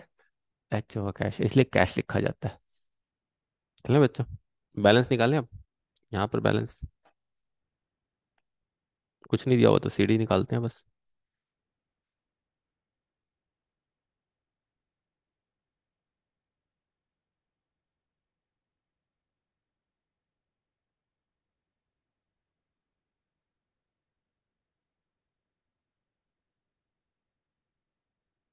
मेगा कहती है कॉलेज वालों ने ये नहीं बताया था कि ब्रांच अकाउंट कोई क्वेश्चन चैप्टर है ना मेगा? तो ले गए थे बस थ्योरी पढ़ा के, कहते चलो चलो पेपर दे के आ जाओ। आ जाओ।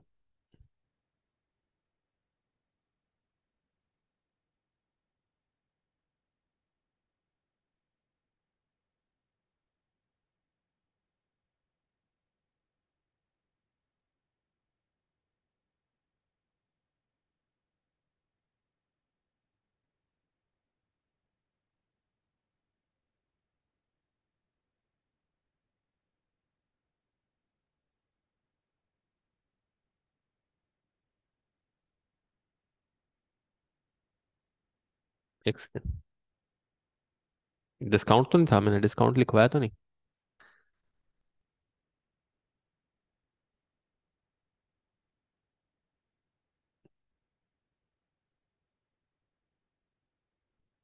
और यहाँ पर बैलेंस निकालो।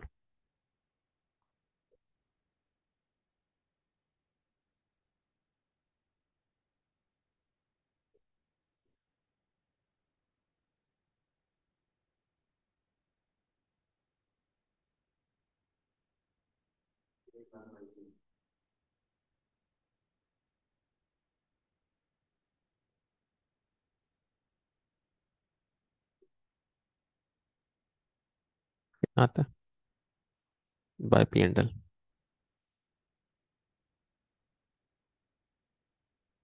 इसका मतलब टच में कोई प्रॉब्लम है। मैंने नया लगाया आज बच्चों कैमरा, हल्का सा ब्लर हो रहा है ना ये, टच में कोई दिक्कत है।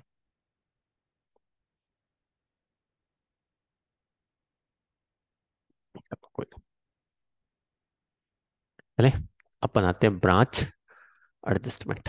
आ जाओगे, अब क्रक्स मारते हैं इस पूरे चैप्टर का, ब्रांच एडजस्टमेंट और ब्रांच पी एंडल बनाकर। स्टॉक एंड डेटर चल रहा है सारा।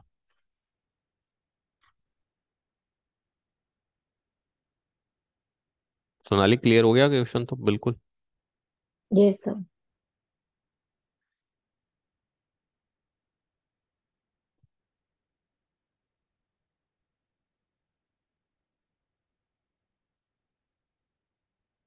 अब बताओ ब्रांच एडजस्टमेंट।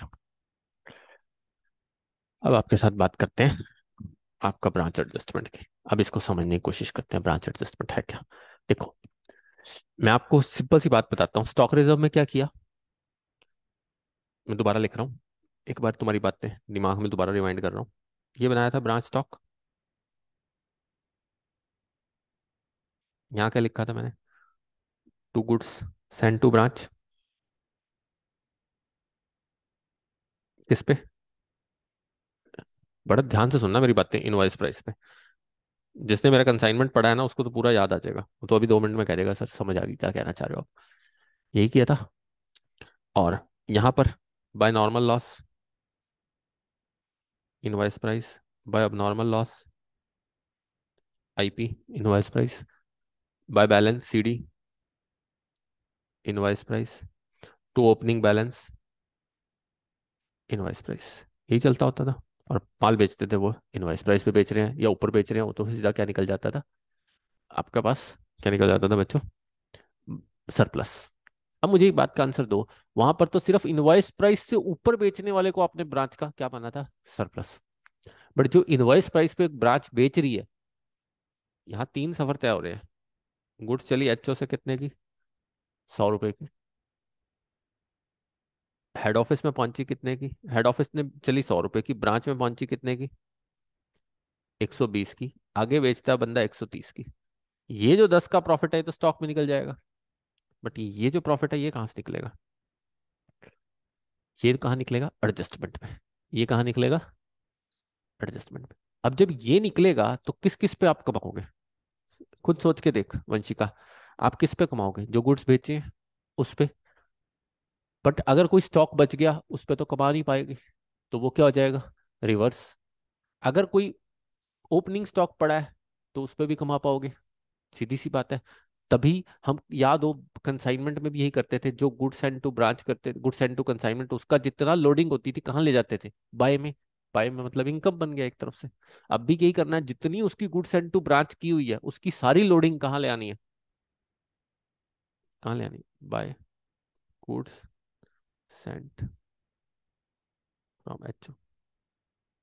एचओ से जितना भी माल आया, कि एचओ की लोडिंग, जो भी एचओ ने आपको प्राइस जोड़ के भेजा था, किस में? गुड्स एंड टू ब्रांच में। बात समझ में आ रही है? और कोई स्टॉक रिजर्व था किसका? जो भी आपने ओपनिंग स्टॉक पढ़ा था, profit amount in opening stock. कुछ कुछ सोनाली समझ में आ रहा है? देखना, मैं यस सर। कुछ कुछ समझाने की कोशिश करता हूँ, एक एक चीज समझाऊंगा। ठीक है जी। और वहां हमने कोई सरप्लस कमाया था तो वो भी यहाँ उठा के ले आओगे। एक एग्जांपल दूंगा, देखना तुम्हें सब चीज समझ में आ जाएगी। तुम कहोगे अब समझ में आया सर, क्या कहना चाह रहे हो? वो भी यहाँ आ जाएगा, यहाँ। और अगर कोई क्लोजिंग स्टॉक बचा हुआ है तो वो स्टॉक रिजर्व देगा यहाँ, profit amount in closing stock. ठीक है जी। समझ आ रहा है? देखो कैसे दिखाता हूँ, पूरा जादू दिखाऊंगा, टेंशन ना लो।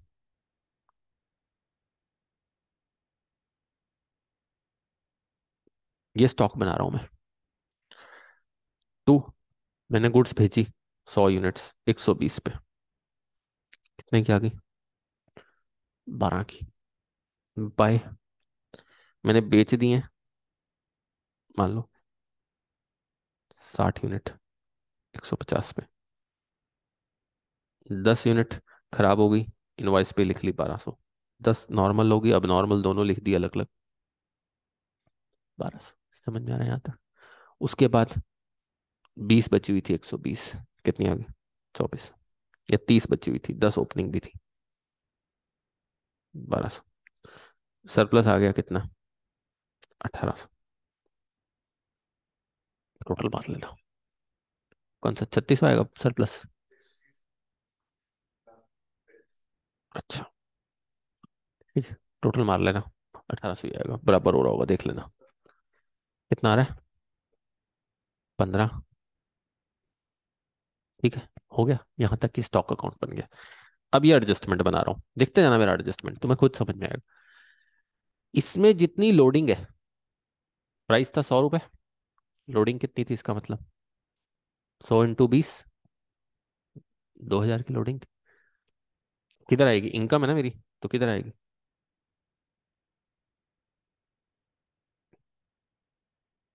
ओपनिंग स्टॉक की लोडिंग भी कमाली होगी, बिक गया होगा माल।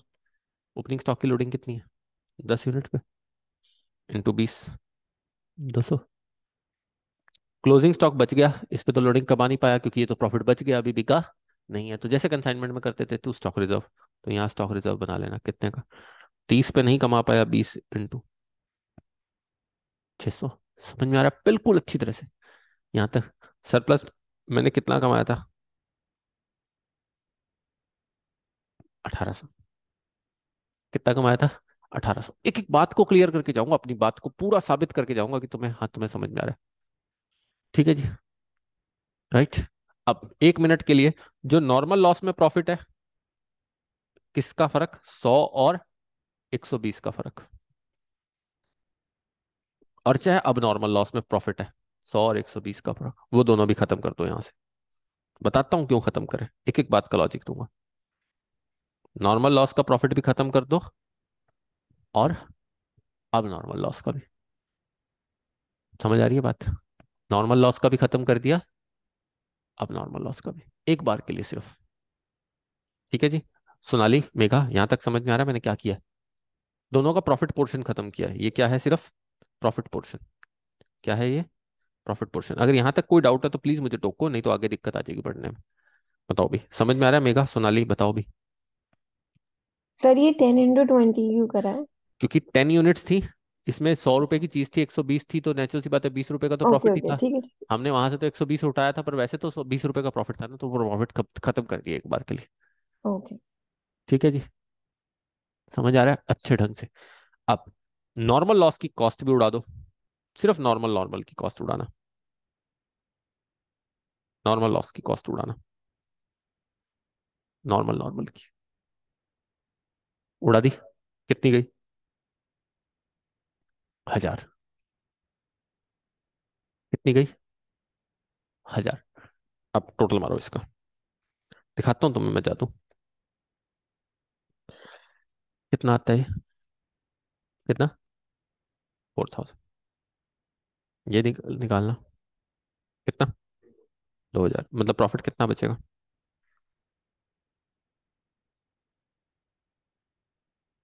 यहां तक समझ में आया, मतलब जीपी कितना बच के आ रहा है, 2000 रुपये बच के आ रहा है। यहां तक समझ में आया। अब अब मेगा यहां तक पता लगा क्या क्या किया मैंने। ओपनिंग स्टॉक का मेगा क्या कर दिया, ऑब्वियस है, प्रॉफिट बाय में ले लिया, क्लोजिंग स्टॉक का प्रॉफिट टू में ले लिया, जो यस। बेचा, जितना भी कमाया था वो इधर लिख लिया, और बाकी सब नॉर्मल लॉस का प्रॉफिट उड़ा दिया, नॉर्मल लॉस की कॉस्ट उड़ा दी। Yes sir. आ गया बात समझ में। अब एक बार के लिए मेगा मैं कंसाइनमेंट बना रहा हूँ, सोनाली आपको भी थोड़ी देर के लिए, 2 मिनट के लिए कंसाइनमेंट की दुनिया में आना होगा। कंसाइनमेंट में क्या होता था बच्चा, यहाँ लिखते थे to goods and to consignment, to goods and to, कितने गुड्स चली, कितनी गुड्स चलाई थी हमने यहाँ से, 100 गुड्स चलाई थी, 120। ठीक है जी, राइट। कितना आ गया, ओपनिंग स्टॉक भी लिख रहा हूँ मैं यहाँ पर, लिख लेते हैं, कोई दिक्कत नहीं होती, वहां भी बन जाता है ओपनिंग स्टॉक, यहाँ भी बन जाता है। बेची कितने में, यहाँ सेल लिख देता हूँ कंसाइनमेंट के पॉइंट ऑफ व्यू से, कितने की सेल लिखी थी, 60 इंटू, नॉर्मल लॉस तो वहां ट्रीट ही नहीं करते थे, क्या लिखते थे सीधा, और वो भी किस पे लिखते थे, एट कॉस्ट, किस पे लिखते थे, एट कॉस्ट। कॉस्ट पे कितने में लिखते थे, अब है कितने की, 10 गई, 100 की एक थी, और यहाँ क्या निकाल लेते थे, स्टॉक, और by goods sent on consignment भी होता था, लोडिंग जो भी थी, कितने पे होगी, दोनों पे होगी, ओपनिंग पे भी और जो भेजा है वो भी, कितने पे होगी, बताओ भी, 110 इंटू 20, 2200 पे कर लो, आ रही है समझ में। इस पे और इस पे दोनों पे लगेगी ना, 20-20 रुपए भी लगेगी ना, ओपनिंग भी तो है ना। 110 इंटू 20 कर ली, 20 तो लिए ना, यहाँ तक समझ में आ रही है, बिल्कुल अच्छे ढंग से, यहाँ तक देवांश बिल्कुल क्रिस्टल क्लियर, क्या रहा है वंशी का दिमाग में। अब यहाँ पर स्टॉक निकलेगा, स्टॉक था कितना, 110 थे, 110 में से 60, 10, नॉर्मल लॉस 10, अब नॉर्मल लॉस, तो इसका मतलब स्टॉक कितना बचा होगा, 30, और एट इनवॉइस प्राइस, याद होगा किस पे लेते थे, एट, और उसकी लोडिंग किधर डालते थे, टू, स्टॉक रिजर्व, कितनी डलेगी। अब हमारा टोटल देखते हैं, शायद हम ठीक जा रहे हो, शायद हम गलत भी हो।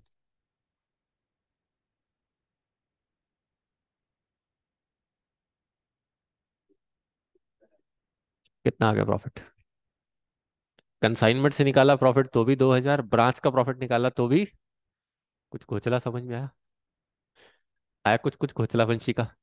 फाउंडेशन वालों को तो जरूर आ गया होगा, सर ने क्या किया ये, समझ में आ रहा हूँ सोनाली मेघा, अब समझाता हूँ।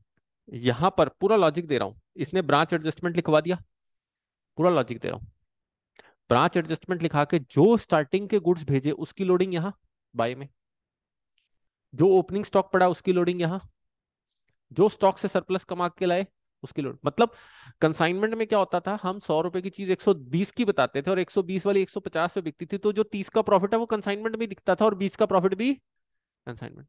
यहाँ बेवकूफ है, उल्टी बुद्धि। यहाँ कहते हैं जो 30 का प्रॉफिट है वो स्टॉक में दिखाएंगे, वो यहाँ उठा के लाओ, ये वो 30 का प्रॉफिट है जो एक्सेस था। और जो 20-20 के प्रॉफिट है वो यहाँ लेके आओ, जो ओपनिंग स्टॉक और किस पे कमाए हैं आपने, किस पे कमाए हैं आपने, लोडिंग चार्जेस पे, वो दोनों यहाँ ले आओ। और जो आप नहीं कमा पाए वो यहाँ से क्लोजिंग स्टॉक को क्या कर दो, उड़ा दो यहाँ से, वो आप कमा नहीं पाए। और इसके साथ साथ आप क्या करोगे, अब नॉर्मल लॉस में जो प्रॉफिट पोर्शन आपने वहां लिख के दिखावा कर रखा था वो भी क्या कर दो, यहाँ से उड़ा दो। जो नॉर्मल लॉस में प्रॉफिट का दिखावा कर रखा था वो भी उड़ा दो एक तरफ से, और नॉर्मल लॉस की कॉस्ट भी उड़ा दो। तो भाई फिर रह क्या गई, अब नॉर्मल की कॉस्ट ही रहेगी ना,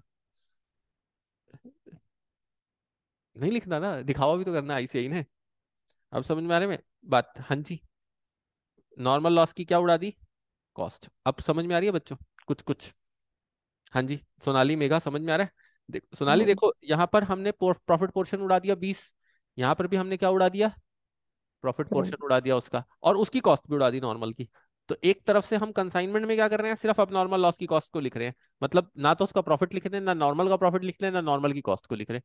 कहानी तो वही है, सिर के तो कान सर पैर एकदम। मतलब हम ये अब नॉर्मल लॉस निकालने के लिए ये सब कर हाँ, रहे हैं, सिर्फ मतलब हम अब प्रॉफिट। नॉर्मल लॉस की कॉस्ट को कंसीडर करते हैं बच्चों। नॉर्मल लॉस की कॉस्ट किस पे डलती है, डायरेक्ट ब्रांच पे डलती है।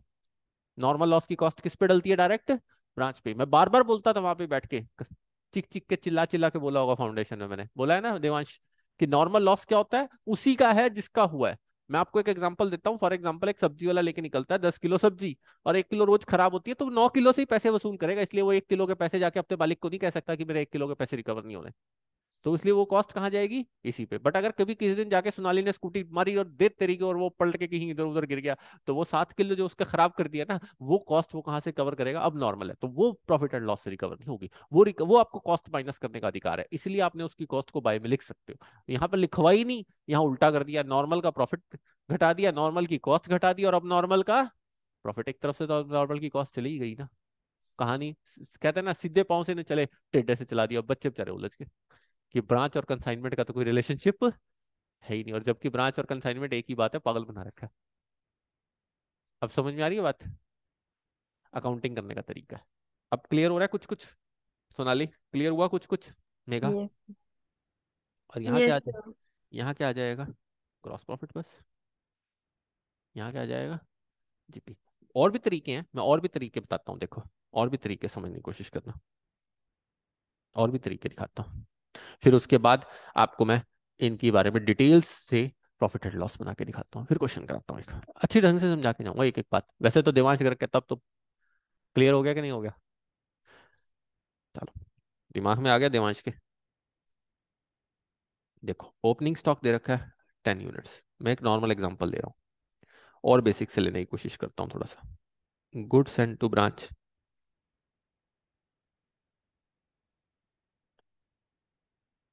80 यूनिट्स, क्लोजिंग स्टॉक है,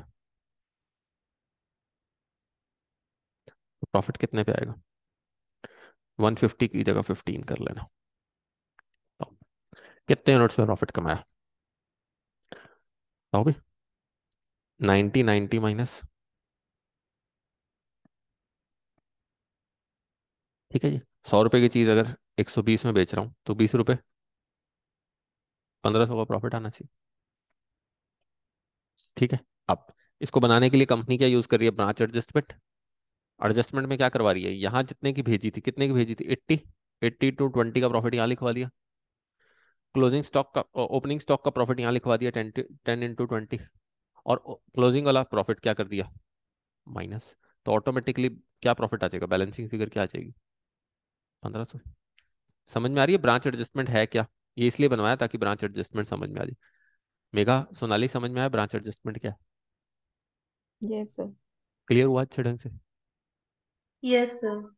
ठीक है। अब आ जाओ और दिखाता हूँ जादू, चलते जाओ, जादू ही दिखाने हैं और क्या करने हैं। ये हफ्ता पूरा बच्चों ब्रांच पे ही जाने वाला है हमारा। अब नॉर्मल लॉस कितना है, 10 यूनिट्स। अब ओपनिंग कितना था? 10, 80 आया था, 90 और वैसे क्लोजिंग कितना था? 15, 10 नॉर्मल हो गया, तो कमाया प्रॉफिट्स कितने पे होगा? तो फिर वो भी लेस करना होगा, उसका प्रॉफिट भी क्या करना होगा यहाँ से? उड़ाना होगा। इसीलिए उड़ाने के चक्कर में वंशिका धीमान क्या किया? यहीं पर ओपनिंग का प्रॉफिट कितना था? 10 × 20, 80 × 20, और बताओ भी, यहाँ पर 15 स्टॉक रिजर्व वाला भी लेस कर लिया, जो क्लोजिंग बचा था, और जो अब नॉर्मल लॉस है वो भी क्या कर लिया लेस, तो 65 वाला ही बच गया एक तरफ से। कहानी तो वही है। अब नॉर्मल लॉस, नॉर्मल हो तो नॉर्मल भी लेस करवा दिया, नॉर्मल हो तो, और नॉर्मल की कॉस्ट भी लेस करवाते हैं जान के, क्योंकि नॉर्मल की कॉस्ट आप कहीं और से रिकवर नहीं कर सकते, तो इसीलिए क्या करते हैं, नॉर्मल की कॉस्ट को भी क्या करा देते हैं, लेस। हाँ जी, दोनों एक अलग अलग लिखेंगे, दिखावा है यार, तेरे को कहता रहा हूँ, नहीं तो मैं कंसाइनमेंट बना के ब्रांच निकाल लूँ। मैं बता रहा हूँ, मैंने ब्रांच को समझा ही कंसाइनमेंट से था।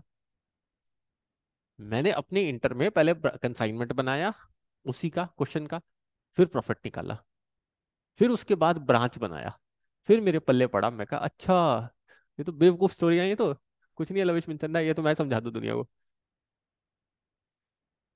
ये है ही कुछ नहीं, बेवकूफ बनाया हुआ इसका, लॉजिक यही है, तो कुछ भी नहीं है। मैं तुम्हें दिखा देता हूँ एक पिक्चर, तुम समझने की कोशिश करो। ये एचओ है, यहाँ कॉस्ट पे चलता है, आगे वाले को किस पे बेचता है? ये क्या है? Branch stock. ब्रांच वाले आगे क्या करते हैं? और प्रॉफिट जोड़ते हैं, लिस्ट प्राइस जैसे बोलते हैं। वो क्या किस में चला जाता है? सरप्लस के नाम से। और यहाँ जो गोफला करके निकाला है, वो किस नाम से आ जाता है? आपके ब्रांच एडजस्टमेंट। किस नाम से आ जाता है? एडजस्टमेंट। यही तो कर रहा हूं मैं, लिख के दिखा देता हूँ, यही तो मैं कर रहा हूँ, ये देखो। By realised profit. Realised profit कौन से हैं? जो मैंने ओपनिंग पे कमा लिया, जो पिछले साल नहीं कमा पाया था इस साल कमा लिया। डिपार्टमेंटल में बता के आया रियलाइज्ड वैसे, पूरा अच्छे ढंग से, ठीक है। और यहाँ साथ में क्या लिखता हूँ? गुड्स एंड जो आए, जो गुड्स भेजे उन्होंने उस पर भी कमाए वो। जो नहीं कमा पा रहा इस बार क्लोजिंग स्टॉक, तो उसे क्या कह दूंगा? अनरियलाइज्ड।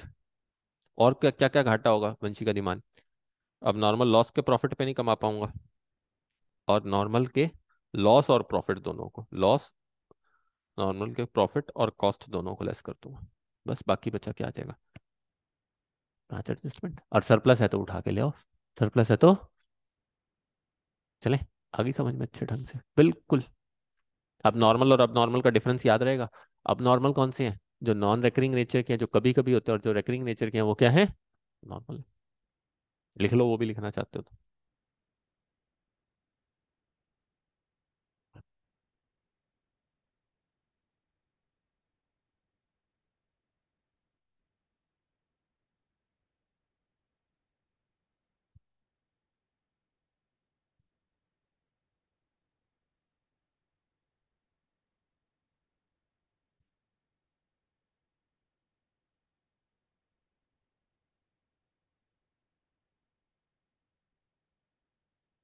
जैसे लॉस बाय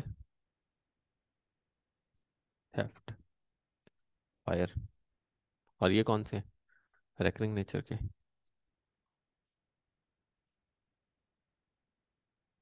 इट अफेक्ट्स,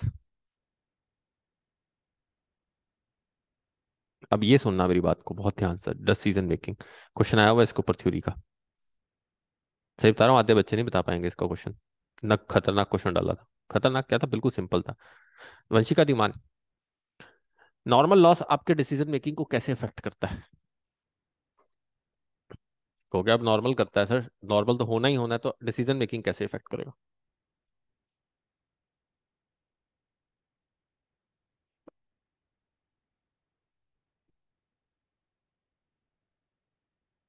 बोलो बच्चा। और इसीलिए लिख लेना, अब नॉर्मल लॉस कहाँ से लेस होता है? लेस एनपी में से। और जब ब्रांच अकाउंट, एडजस्टमेंट अकाउंट बना रहे हैं, तो वो जीपी बनता है वहां से। ये जो बनाया वो क्या बना है? ये जो ब्रांच एडजस्टमेंट बनाया, यहाँ क्या निकला? जीपी। और जब अभी ब्रांच पी एंड एल बनाएंगे वहां से अब नॉर्मल भी लेस करेंगे तो वो क्या होगा, एनपी। दोनों को अलग अलग क्यों रखा गया? अब नॉर्मल को तो लिखा नहीं गया जबकि उसको लिख दिया गया। सोनाली, मुझे एक बात का आंसर दोगे, कोविड के बाद महंगाई क्यों बढ़ी? ऐसी टाइम पास हो रहा है? पूरा वर्ल्ड हिल गया और आगे वर्ल्ड का सिनेरियो मुझे दिख नहीं रहा कुछ भी। मुझे तो ऐसा लग रहा है किस दिन डूबेंगे, सब डूबेंगे एक ही किश्ती में। हालत तो यही है बच्चों मार्केट की इस टाइम पे। बताओ भी सोनाली, कुछ कह सकते हो, मेगा कुछ कह सकते हो? दुनिया जा कहाँ रही है, कुछ समझ में आ रहा है? आपको पता है इकॉनमी कैसे डिस्टर्ब्ड होती है सारी जगह की? इकॉनमी के डिस्टर्ब होने के कुछ कारण होते हैं बच्चों। एक मछली तालाब डुबो देती है। तुम कहोगे तालाब कैसे डूब जाएगा सर, मछली कहाँ और तालाब कहाँ? ऐसे नहीं कहावत कही गई कि मछली पूरे तालाब को गंदा भी कर देती है, डुबो भी देती है। ये कहानी बड़ी बड़ी है, सुनना मेरी बात को ध्यान से। आप देख रहे हो जॉब्स निकल रही है सोनाली, जॉब्स ले ऑफ हो रही है। सोनाली हो रही यस। है? सबको पता है जॉब्स ले ऑफ हो रही है। कभी याहू निकालते तो कभी गूगल निकालता है तो कभी फ्लिपकार्ट की एसटीसी होती है तो कभी अमेजोन की होती है। आईटी सेक्टर ने तो बर्बाद करके रखा हुआ है अच्छा खासा लोगों को। 10-10 हजार एम्प्लॉय माइक्रोसॉफ्ट निकाल देता है, बताओ भी कोई बात है?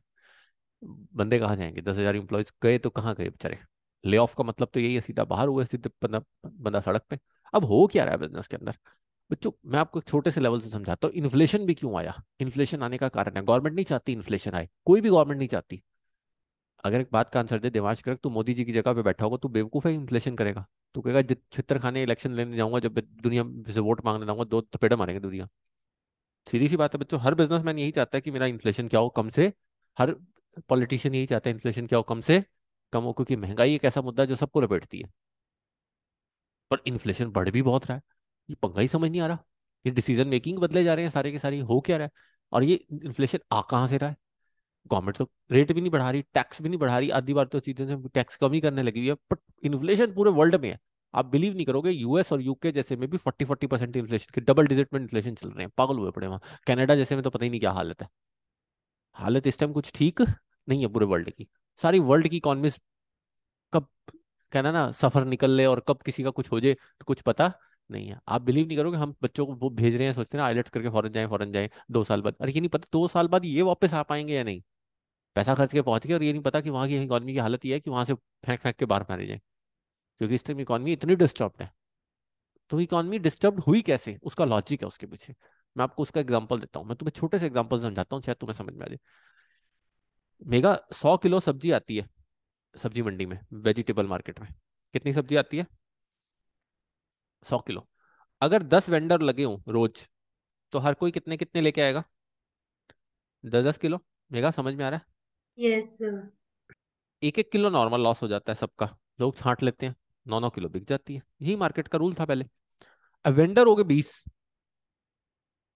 आपके सामने अनएम्प्लॉयमेंट की वजह से वेंडर बढ़ गए एकदम हर चीज के। आप देखो गली गली में सब्जी वाले घूम रहे होते हैं, इतने वेंडर्स हैं। आप अपने घर के बाहर देखना, कम से कम नहीं ज्यादा तो अब, सोनाली नोटिस करना, लॉकडाउन के बाद 10-10 20-20 आते हैं। हर 15 मिनट बाद एक सब्जी वाला निकल रहा होता है। और जबकि पहले दिन में 4 दिखते होते थे। रियलिटी है, पूछता मम्मा से, ये रियलिटी है, मैं गलत नहीं बोल रहा हूँ। वेंडर्स बढ़ गए हर चीज के, हर काम में आफत उतार रखे लोगों ने। कैफेज हैं तो कैफेज इतने खुल गए कि मार्केट के अंदर जाके देखो हर कोई कैफे, हर कोई कैफे। और रेडी लगती है तो शाम को रेडी बाजारी बना पड़ा पूरा इंडिया। मेरे को तो अपना सेक्टर 13 रेडी बाजारी लगता है। एस तो नाम के हैं, पीछे पीछे रह गए बेचारे शोरूम्स के, तो सारे रेडी बाजारी हैं, सारे रेडी मार्केट ही बनी पड़ी है। आगे तो रेडी ही खड़ी होती हैं सब जगह, और लोग वहीं खड़े होकर खा रहे होते हैं। तो कोई मॉकअप बना हुआ, तो कोई फॉकअप बना हुआ, तो पता नहीं क्या क्या बने पड़े हैं। कोई स्टाइलिस्ट, कोई चाय वाली केतली लेके घूम रहा है, पूरी केतली बना ली रिक्शे पे। पता नहीं क्या क्या चल रहा है पूरे इंडिया के अंदर। कोई बुलेट पे लेके बेच रहा है चाय, चाय ना होगी हद होगी यार, चाय चाय चाय चल रही है। सारा हिंदुस्तान चाय बेचने वाला लग गया। अब हो क्या रहा है इसमें? इससे क्या होता है, जब वेंडर्स बढ़ेंगे तो मुझे पता वंशी का डिमांड बढ़ेगी। अब 100 किलो सब्जी आती है, तो नेचुरल सी बात है, मैक्सिमम कितनी सप्लाई बढ़ जाएगी? 150। ज्यादा वेंडर। बट वो तो कहेंगे हमें भी 10-10 किलो चाहिए, तो 200 केजी चाहिए। एक तो रेट इन्फ्लेट, वेंडर्स ज्यादा होने की वजह से रेट बढ़ेगा। दूसरा, बिकेगी किसी की नहीं, मार्केट में तो बिकने के लिए 100 ही किलो बिकती है। लोग तो वही है, घर तो वही है। खराब भी कितनी होगी? 2 केजी रोज खराब होगी, 3 केजी रोज खराब होगी। अब बताइए, सबकी वेस्टेज बढ़नी शुरू होगी ना। सबकी जब वेस्टेज बढ़नी शुरू होगी तो किसकी वजह से हुई वो? किसकी वजह से हुई? और इसने अफेक्ट कर दिया बिजनेस मेकिंग को, यस अफेक्ट कर दिया इसने। इसीलिए इसको कहाँ से लिया जाता है, जीपी से। आज पूरे वर्ल्ड के हर बिजनेस में नॉर्मल लॉस बढ़ चुका है। That's the reason normal loss क्यों बढ़ा है, क्योंकि हर एक ने पूरा मार्केट के अंदर मार्केट के हिसाब से प्रोडक्ट मार्केट में अवेलेबल करा रखे थे। अब उसके नॉर्मल लॉस बढ़ गए, पहले 10% होता था तो वो 20% हो गया, तो इन्फ्लेशन तो आएगी। फॉर एग्जाम्पल 2020 में किसी के पास कपड़ा पड़ा था तो वो 2020 के हिसाब से था ना, वो 2 साल तो बिका नहीं। अब वो क्या हो रहा है, पुराना एंड काफी दिख रहा है और नया और एंड होता जा रहा है, क्योंकि स्टाइल बदलते जा रहे हैं। क्योंकि दो ऑप्शन हो गए, एक ऑनलाइन मार्केट, एक फिजिकल मार्केट। फिजिकल मार्केट में वो बिकता नहीं है तो वो एंड हो जाता है, ऑनलाइन मार्केट में वो बिकता है तो वो आके कई बार वापस आता है, इतना रिटर्न हो जाता है कि वो खराब हो जाता है। तो नॉर्मल लॉस बढ़ रहा है ना, नॉर्मल लॉस होने की वजह से इन्फ्लेशन बढ़ रहे हैं। क्या बढ़ रहे हैं, इन्फ्लेशन। तो हमेशा याद रखना नॉर्मल लॉस अफेक्ट करता है बिजनेस के इन्फ्लेशन को।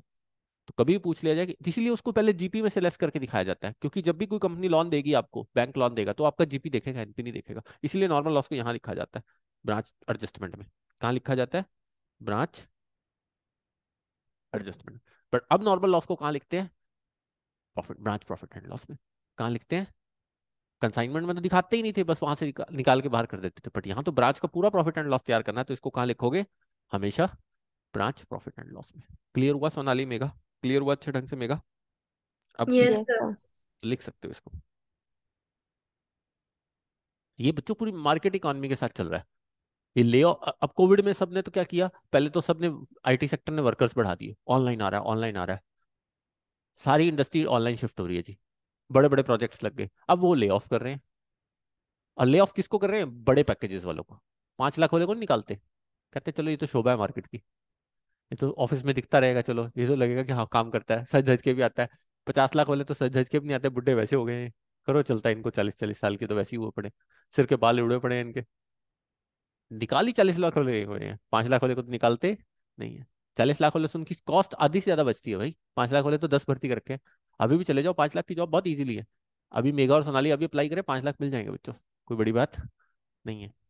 बट वही बात है, उस 5 लाख के बाद मिलेगा क्या ये नहीं पता किसी को, यही रीजन है।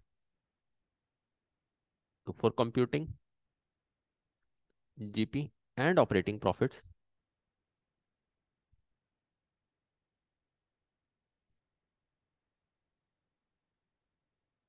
ओनली recurring लॉस,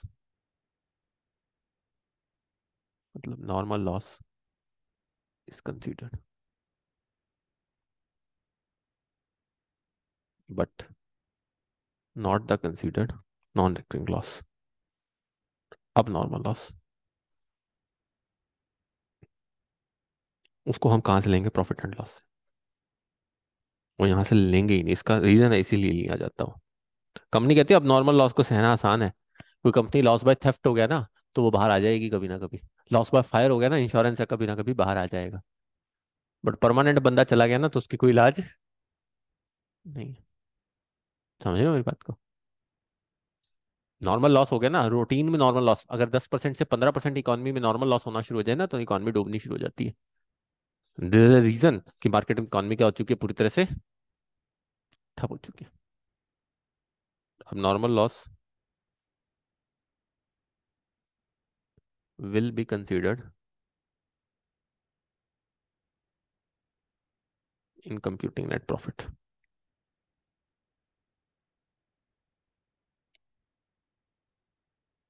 बस अब ब्रांच पी बना लेते हैं, सिंपल है ब्रांच पी तो। ब्रांच एडजस्टमेंट से जो ब्रांच का प्रॉफिट निकल के आएगा, वो कहाँ लिख के चलेंगे, यहाँ पर ही आ जाएगा। यहाँ लिखेंगे बाय जीपी। अब नॉर्मल लॉस यहाँ पर कॉस्ट पे आएगा या एनपी पे आएगा, इनवॉइस प्राइस पे, कॉस्ट पे आएगा। क्यों कॉस्ट पे आएगा, क्योंकि नेचुरल सी बात है, उसका प्रॉफिट तो आप ले ही चुके हो, पहले से लेस कर ही चुके हो। और साथ में जो ब्रांच के एक्सपेंसेस हुए वो उठा लाओगे सारे ब्रांच एक्सपेंसेस से, और बाकी बचा हुआ क्या होगा, टू नेट प्रॉफिट। बताओ, क्लियर हुआ। पूरी स्टोरी दोबारा समझाएं, एक बार 5 मिनट के लिए समझा देता हूँ, कोई बात नहीं, कल क्वेश्चंस कर लेंगे, करा तो मैं आज ही देता, बट कल कल कर देते हैं, कोई नहीं। देखो पूरी स्टोरी दोबारा समझा रहा हूँ। ये रहा ब्रांच स्टॉक, ये रहा ब्रांच डेटर, ये रहा ब्रांच कैश, ये रहा ब्रांच एक्सपेंसेस, ये रहा ब्रांच एडजस्टमेंट, और ये रहा ब्रांच पी एंड एल। इसको पी एंड एल लिख रहा हूँ, इसको एडजस्टमेंट लिख रहा हूँ खाली, यहाँ स्टॉक लिख रहा हूँ खाली, यहाँ डेटर लिख रहा हूँ खाली, यहाँ कैश लिख रहा हूँ खाली, और यहाँ एक्सपेंसेस लिख रहा हूँ। ये अकाउंट हमने बनाने। जब गुड्स आएंगे हेड ऑफिस से ब्रांच के पास, यहाँ goods and to branch, opening balance, बेचोगे कैश सेल करोगे, ब्रांच कैश, ब्रांच डेटर अगर क्रेडिट सेल करोगे, यहाँ पर ब्रांच स्टॉक से आ जाएगा क्या अगर कैश सेल किया, यहाँ पर क्या आ जाएगा, यहाँ पर ब्रांच स्टॉक से क्रेडिट सेल। ठीक है, नॉर्मल लॉस है तो पूरा normal loss at invoice price, at IP. अब नॉर्मल लॉस है तो वो भी एट आईपी। और इन दोनों का जो प्रॉफिट है, नॉर्मल का प्रॉफिट और अब नॉर्मल का प्रॉफिट, वो एडजस्टमेंट में, और नॉर्मल की कॉस्ट। एक तरफ से तो अब नॉर्मल की कॉस्ट ही रहेगी बस, वही कंसाइनमेंट वाला तरीका। बस अब नॉर्मल की कॉस्ट बाय में ना लिख के दो टंगे पकड़ ली। ठीक है जी, समझ में आ रही है कहानी, बिल्कुल कंसाइनमेंट वाली कहानी है। ठीक है, बाद में बाय बैलेंस सीडी चलता किया। अब आपके पास कैश आ रहा है डेटर से, तो ऑब्वियस है कैश बढ़ेगा, तो ब्रांच डेटर। यहाँ पर ऑब्वियस है ये कम होगा, तो ये क्या लिखोगे, बाय ब्रांच कैश। कोई ब्रांच के बैड डेब्ट्स हुए तो ब्रांच एक्सपेंसेस, यहाँ पर टू ब्रांच डेटर एक्सपेंसेस पे। ठीक है जी, कोई कैश एक्सपेंसेस पे किए तो ऑब्वियस है बाय ब्रांच एक्सपेंसेस। एक्सपेंसेस सारे एक्सपेंसेस में जाते रहेंगे, कैश कम हो जाएगा, टू ब्रांच कैश। बैलेंस इसके भी निकाल लोगे, बैलेंस इसके भी, बैलेंस इसके। अब जितने एक्सपेंसेस होंगे वो पी एंड एल में यहाँ ले आना उठा के इसको यहाँ। अब जो गुड्स आई थी उसका एडजस्टमेंट आईपी, उसका जो अबव इनवॉइस प्राइस था, अबव, वो यहाँ। जो ओपनिंग स्टॉक का अबव इनवॉइस प्राइस था, अबव वाला सिर्फ 20 रुपए जिसकी बात कर रहा हूँ, और यहाँ जो क्लोजिंग स्टॉक पे नहीं कमा पाए वो उसका अबव इनवॉइस प्राइस, वो यहाँ। जबकि कंसाइनमेंट में तो एक्सपेंसेस भी साथ होते थे, रफड़ा बहुत तगड़ा था, यहाँ पर कोई रफड़ा नहीं है। ठीक है जी। और जो सरप्लस कमा लिया इस स्टॉक में, अगर कोई फालतू आ गया तो इनवॉइस और लिस्ट से ऊपर आ गया तो वो सरप्लस यहाँ। यहाँ से उठाया, जीपी बनाया, इस जीपी को यहाँ लाए, इसमें एक्सपेंसेस का बैलेंस उठा के यहाँ लाए, और अब नॉर्मल लॉस की कॉस्ट यहाँ ले आए, बाकी बच गया एनपी। बताओ, दैट्स ऑल फॉर टुडे। ये था लास्ट पॉइंट, इसे बोलते हैं स्टॉक एंड डेटर मेथड। अब दुनिया की कोई ताकत आ जाए तुम्हें हरा नहीं सकता इसमें। यही है, स्टॉक उड़ा दूंगा बस, खाली डेटर में सब कुछ होगा। फाइनल अकाउंट में तो trading profit and loss, consignment या उसका तो दूसरा नाम। नहीं भी होगा तो हम आसान बना देंगे यार, किस लिए बैठे हम यहाँ, हमारी वैल्यू क्या है? फॉर्मेट याद नहीं करना, फॉर्मेट समझना है, समझना है, याद नहीं करना। क्यों भी सोनाली, मेगा क्लियर हो गया? Yes sir. Yes sir. दिमाग में सेटल होना चाहिए तुम्हारे कि ये क्यों बना। अगर रट्टे मारोगे तो समझ नहीं आएगा, फिर नहीं तुम्हें दुनिया में कोई सीए बना सकता। फिर तो तुम सीए बन के भी यार वही 20,000 की नौकरी करोगे, फिर कोई फायदा नहीं उसका लाइफ में। जियो तो ऐसे जियो। अब ये ना कह देना जैसे कि आखिरी हो, तुम्हारे को गाने याद रहते हैं।